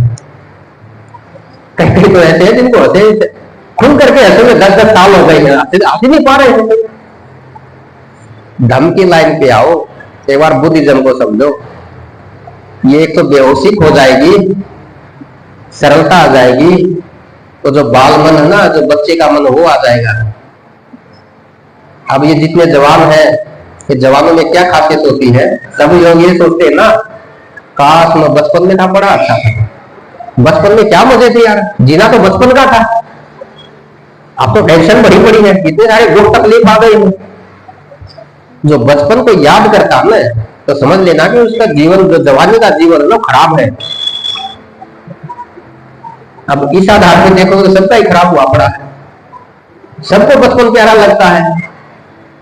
और जो बूढ़े हो गए हैं, और बूढ़े लोगों को जवानी याद आती है। यार क्या मैं जवान था तो तब क्या था, पता नहीं क्या से क्या कर देता था, इतनी लंबी रेस लगा लेता था, इतना काम करता था। बूढ़े लोगों को जवानी याद आती। जिसको जवानी याद आती, जिस बूढ़े को, समझ लेना कि इसका बुढ़ापा खराब है, हो गया खराब बुढ़ापा। और जब मौत के मुंह के पास जाएंगे ना, नजदीक मरने के लिए जाएंगे, तब पूरा जीवन याद आता है। बचपन में बचपन नहीं दिया, जवानी में जवानी को नहीं दिया, बुढ़ापे में बुढ़ापे को भी नहीं जिया, सारी जिंदगी बेकार गई। अब धर्म का तो कोई लेना देना ही नहीं। दुख मुक्ति सुख प्राप्ति का जो मार्ग है खो गया वो। बड़े समझदार बनते रहे, बड़े समझदार बनते रहे। ये जो ज्यादा समझदारी, ये जो ज्यादा अच्छा, ये खतरनाक रास्ता है, बहुत खतरनाक रास्ता है ये। बच्चे होते हैं, बच्चे को अच्छा बनने की कभी रहती है? छोटे बच्चे नंगे घूमते रहते हैं, उनको कौन बोलेगा? उनको अच्छा बनने की इच्छा ही नहीं है। बच्चे सच बोलते हैं। जो बाल मन होता है ना, जितना समर्थ, जितना सुंदर बाल मन होता है ना, अगर वही वाला मन हमारा बना है ना, हमारी जवानी भी अच्छी रहेगी और बुढ़ापा भी अच्छा बीतेगा। ये सब चीजें आ गई ना तो धम भी आ जाएगा। धम कोई अलग चीज नहीं है, धम यही चीज है। धम इसी को कहते हैं कि आदमी का सुधार हो गया, आदमी को जीवन जीना गया। बचपन में बचपन जी लिया, जवानी में जवानी को जी लिया, बुढ़ापे में बुढ़ापे को जी लिया। ना बचपन में दुखी रहा, ना जवानी में दुखी रहा, ना बुढ़ापे में दुखी रहा। ये तो सुख प्राप्ति का मार्ग है, ये तो सुख प्राप्ति का मार्ग। और क्या चाहिए? ताकि मेरे लिए हम जितने भी काम करते हैं, चाहे नौकरी करते हो, बिजनेस करते हो, कोई मिस्त्री है, कोई मजदूर है, जो काम करता है उसका उद्देश्य क्या है? उसका उद्देश्य अल्टीमेटली जाओगे ना, देखोगे ना, तो खुश रहना ही है कि बस मुझे खुश रहना है। अब खुश रहना ही उद्देश्य है क्या?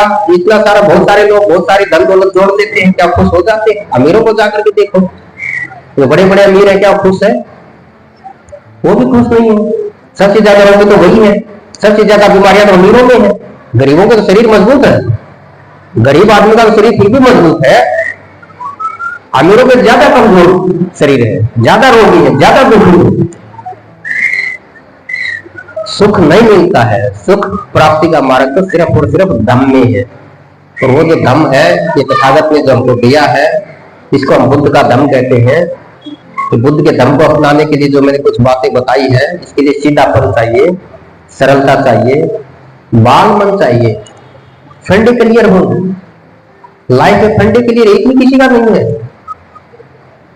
चला जाऊं ना चला जाऊं, करना है नहीं करना है, यही तो उलझन है। इस उलझन से निकलेंगे ना तो थोड़ा थोड़ा फंडा क्लियर होगा। तो जिसका जितना जितना फंडा क्लियर होगा, कि समझ लेना कि उसका उतना उतना बाल मन, उसके उतने उतने मन की सफाई भी हो जाएगी। एक बात और बता देता हूँ लास्ट की, तो उसके बाद खत्म करते हैं,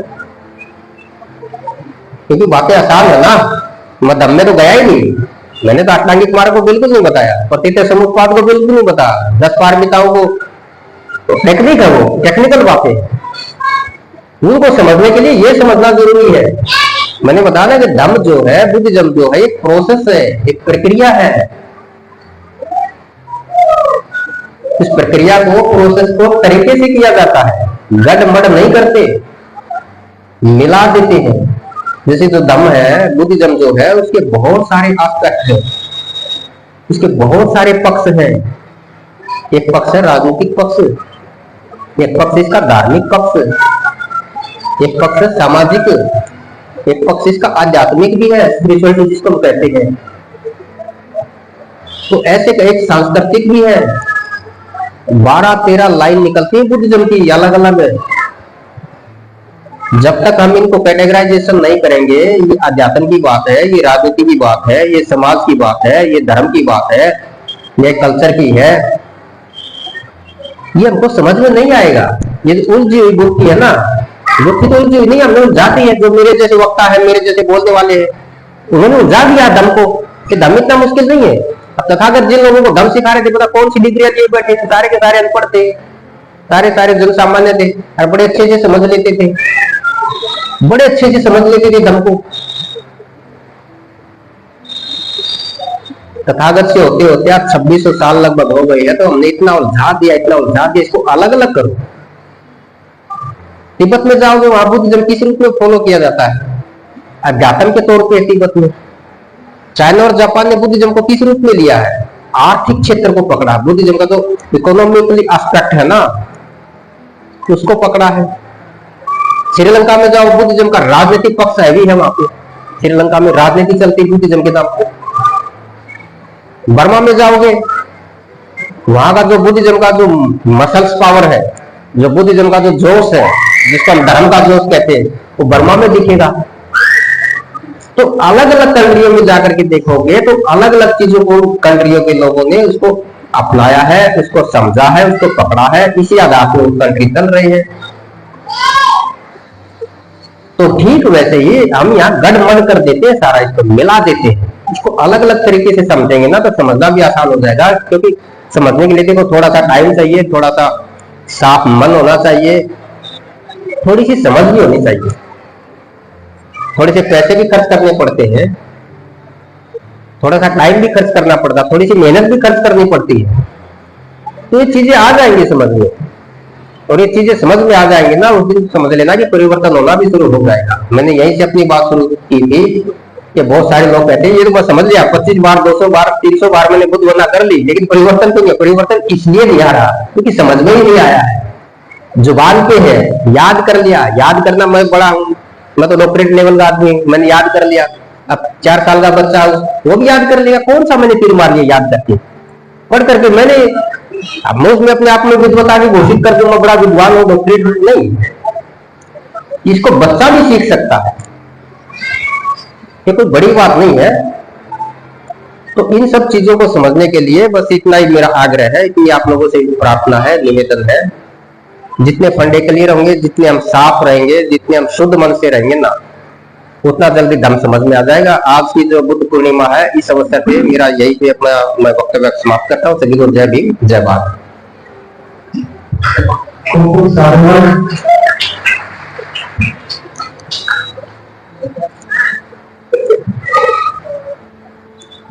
પાછળ જે ભાઈઓ છે ઉન્નતિ બેસી જાઓ, પાછળ જે ભાઈઓ બેઠા છે, જે બહાર ઉભા છે એ લોકોને વિનંતી થોડી વાર આપી દઈશું, પણ એક વાર જોરથી તથાગત મુક્તિ, તથાગત મુક્તિ, તથાગત મુક્તિ। ખૂબ સરસ। હવે એવું લાગે કે આપણે દુનિયામાં प्रोफेसर डॉक्टर रंजनाबेन आ 5 बुक आपी है जो धर्म विषय में है। मैं नास्तिक क्यों हूं और अछूतों के सवाल, हर घर आंबेडकर, हर घर गौतम बुद्ध, हर घर संविधान आ वांचવું જરૂરી છે। અને ખાસ આજે એક પ્રસંગ બન્યો છે, बहुत सामान्य है, एकदम सामान्य है, पर મને એવું લાગ્યું કે મારા તમારી વચ્ચે આવો પ્રસંગ મૂકવો જોઈએ, જેથી દાન પારમિતા શું છે, રંજના મેડમે કીધું ને દાન પારમિતાની વાત કરી, સમજાયું આપણે ઘણું બધું। તો દાન પારમિતા શું? તો આ નોટબુક છે, સાદી નોટબુક છે, 5 જ બુક છે। બકુલાબેન સોલંકી, બરાબર, બકુલાબેન સોલંકીએ 5 નોટબુક આપી છે। એમને શું કીધું કે બુદ્ધ વિહારની અંદર ઉપયોગ થાય એ રીતે કરજો, પણ મારું નામ નહીં બોલતા, માફ કરજો બેન, પણ છતાં હું નામ એટલા માટે બોલ્યો કે ખ્યાલ આવે દાન પારમિતા કોને કે સામાન્ય વસ્તુ છે, પણ મનથી ભાવ છે ને દાન કરવાનો, તો દાન કરવું ને એ રીતે બુદ્ધ વિહારની અંદર દાન કરવું એ આપણી નૈતિક ફરજ છે, અને લોકો કરે પણ છે, ઘણું બધું દાન કરે છે લોકો। આજનો જે કાર્યક્રમ છે એ પણ દાનથી ચાલે।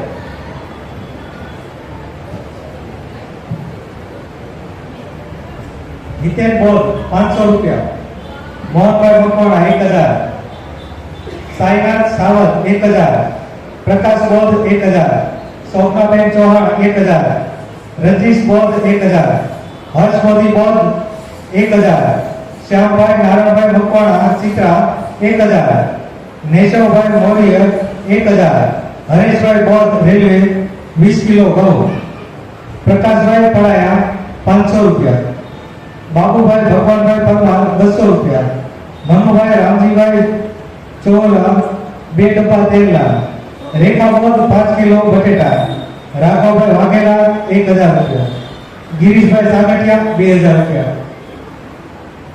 અહીં એક વાત કરું, ગિરીશભાઈ સાગઠિયા એમના ભક્ત કમળાભાઈને જ્યારે અમે બુદ્ધિયાની અંદર કાર્યક્રમની જાહેરાત કરી ને ત્યારે એમણે 1000 રૂપિયા દાન આપ્યું. પછી રવિવાર અમે વંદનામાં ભેગા થયા ને તો ગિરીશભાઈ આવ્યા મારી પાસે. મને કે લલિતભાઈ આ ઓછું છે, બુદ્ધ વિહારમાં જેટલું દાન આપે એટલું ઓછું છે. એમને 1000 રૂપિયા બીજા આપ્યા, 2000 આને કહેવાય દાન પારમિતા. પ્રકાશભાઈ નારાયણભાઈ ચુડાસમા 2000, ચીમનભાઈ કંટારિયા 1000, મંત્રીબેન 1000, લક્ષ્મીબેન બારૈયા 1000, અરે સોરી 5 કિલો રીંગણા, પ્રિયા હેતરબેન 1000 રૂપિયા, આકરોવાળા મોહિતભાઈ એમના તરફથી 35 જગ પાણીના, સોમજીભાઈ સોલંકી 1000 રૂપિયા, રાજકુમાર ચૌહાણ 500 રૂપિયા, ભાણજીભાઈ પડાયા 500 રૂપિયા, રંજનાબેન 1000 રૂપિયા, ધનજીભાઈ ગોહિલ 7 કિલો ચોખા, ગિરીશભાઈ સાકઠિયા 12 કિલો લોટ. ગિરીશભાઈ અને રાઘવભાઈ દર વખતે એનું દાન એટલું હોય છે, શરૂઆતથી એન્ડ સુધી હોય જ છે અને દર વખતે કાર્યક્રમમાં બોલું જ છે. આ દાન પારમિતા છે, આપણે શીખવી જરૂરી છે. ગૌતમભાઈ પાલજીભાઈ સોમરા 1000 રૂપિયા, કાંતિભાઈ હકાભાઈ ચોરાસમા 1000 રૂપિયા, દિનેશભાઈ ગદાભાઈ સોમરા 1 ગેસનો બાટલો અને બકુલાબેન સોલંકી 500 રૂપિયા. ખૂબ ખૂબ સાધુવાદ. હવે આપણે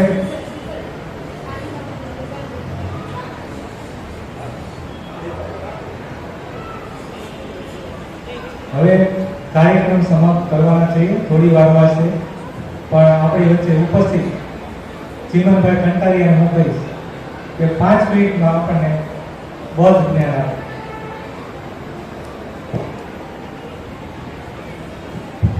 જેમને પણ દાન પારમિતા કરવી હોય તેમના માટે બાર કાઉન્ટર લગાવેલું છે.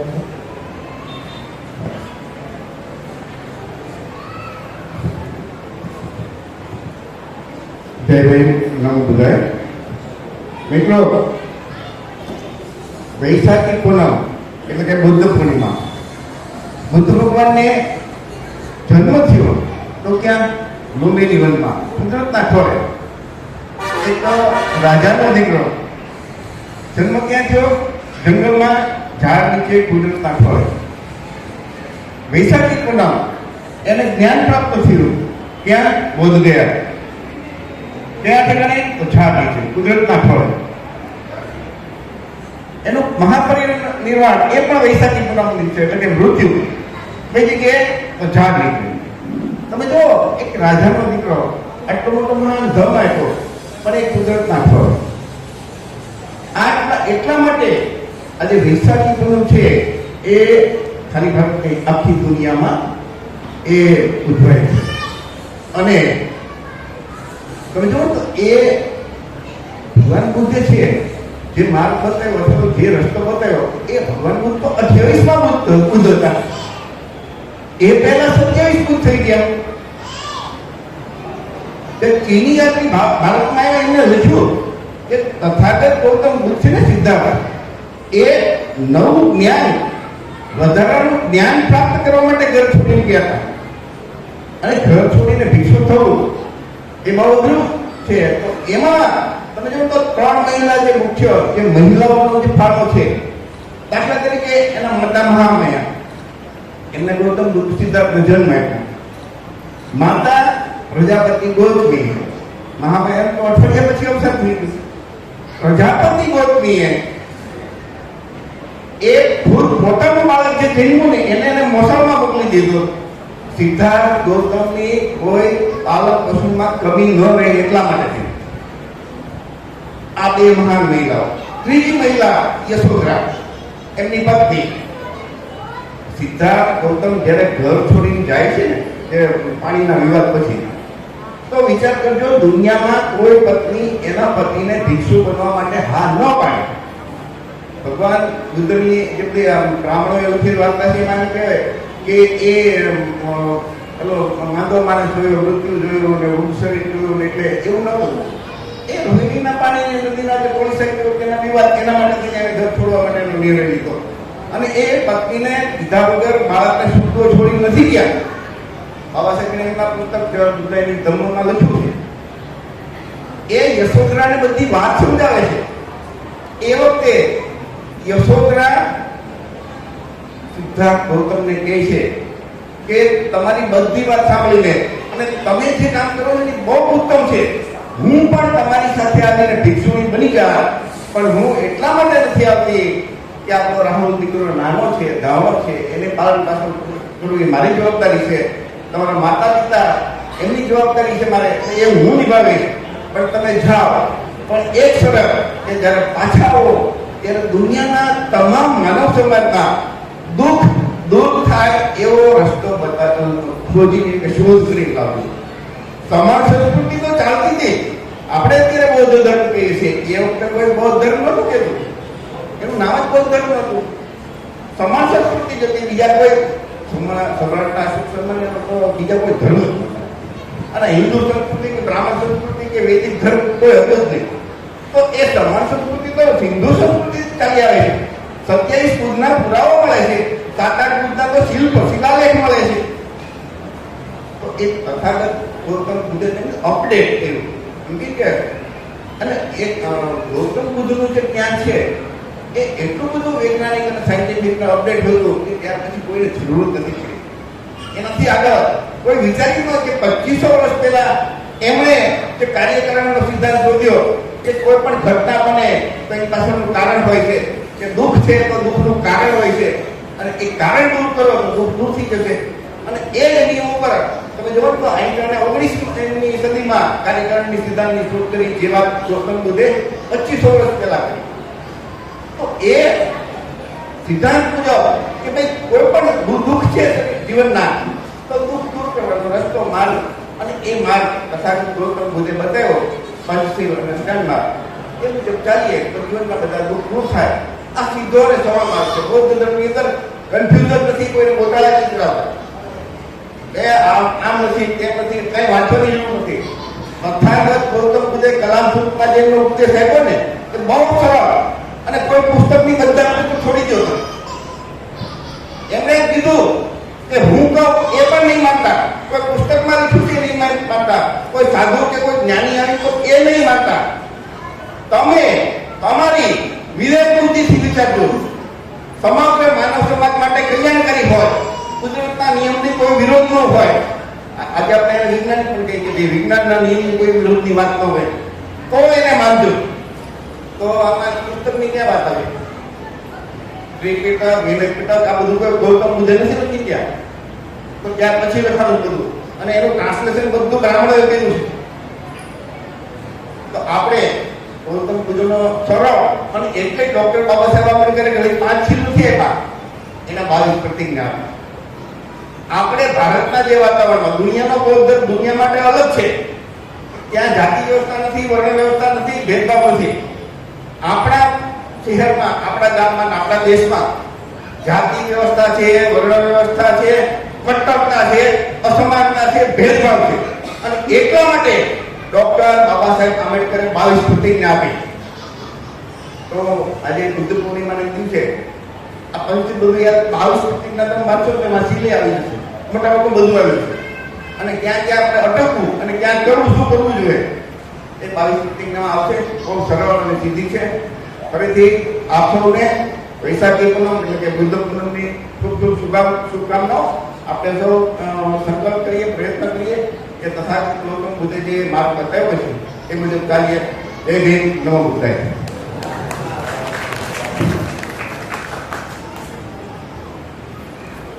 ખૂબ ખૂબ સાધુવાદ.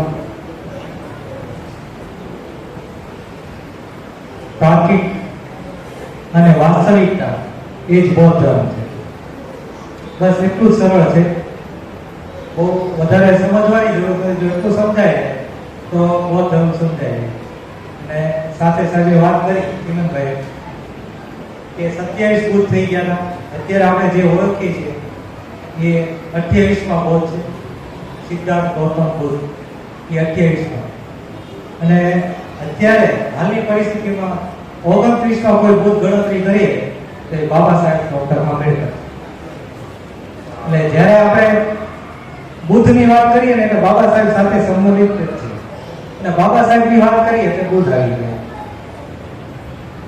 જ્યારે પત્રિકા બનાવી અને અને વાયરલ કરી ત્યારે અમુક લોકોએ એવું સજેશન કર્યું કે આની અંદર બાબા સાહેબનો ફોટો હોવો જોઈએ. તો ત્યારે મેં વોટ્સએપ ઉપર ઘણા મેસેજ જોયા પણ મેં કોઈને જવાબ ના આપ્યો. આપણે બુદ્ધિયામાં એક સાથે બધાને જવાબ યોગ્ય હશે તો સ્વીકાર કરશું, નહીંતર નેક્સ્ટ ટાઈમ આપણે એમાં સુધારો કરશું. એટલે બુદ્ધ એટલે બાબા સાહેબ એટલે બુદ્ધ. મારું એવું છે એટલે હું હંમેશા બુદ્ધને જ પ્રાવધાન આપું કે બુદ્ધને આપણે અનુસરશું એટલે બાબા સાહેબનું જે સ્વપ્ન હતું એ પૂર્ણ થઈ જશે. હવે આપણી વચ્ચે ઉપસ્થિત અનિલ કુમારને હું કહીશ કે 5 મિનિટમાં તેમનું વક્તવ્ય પૂર્ણ.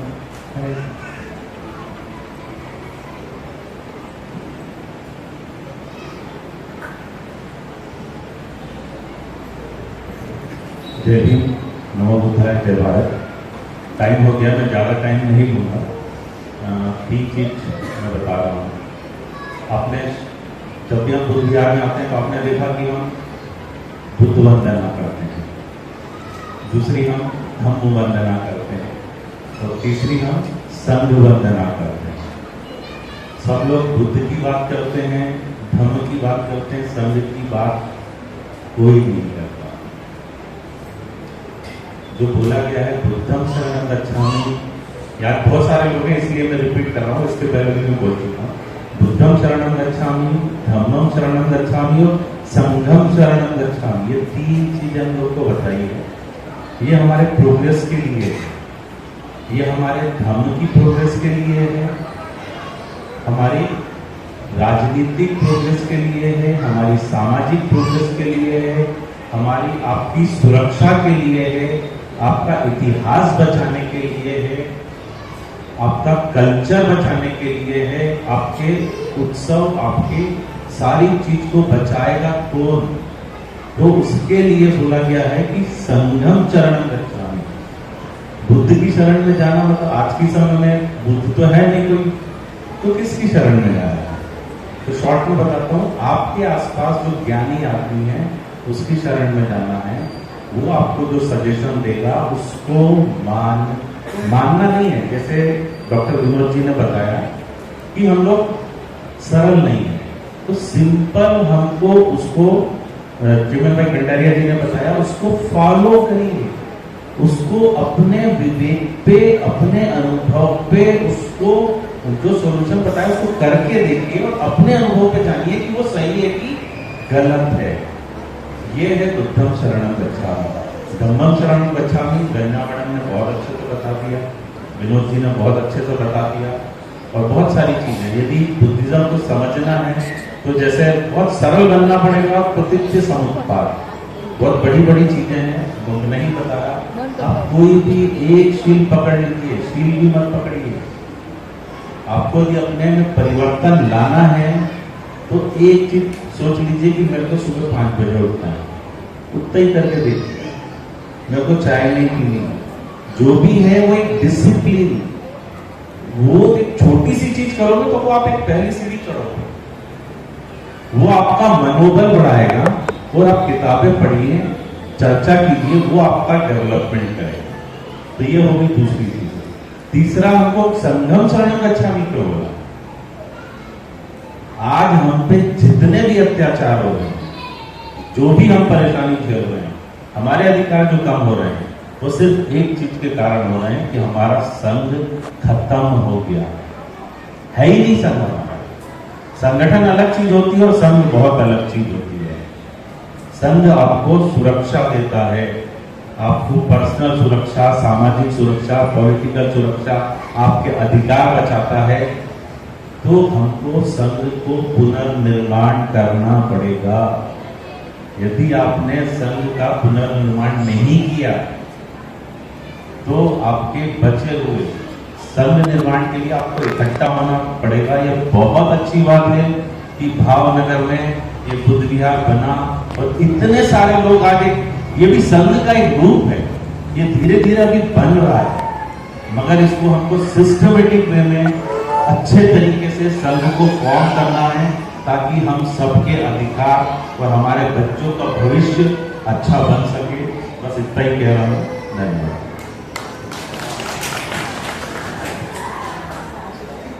खूब खूब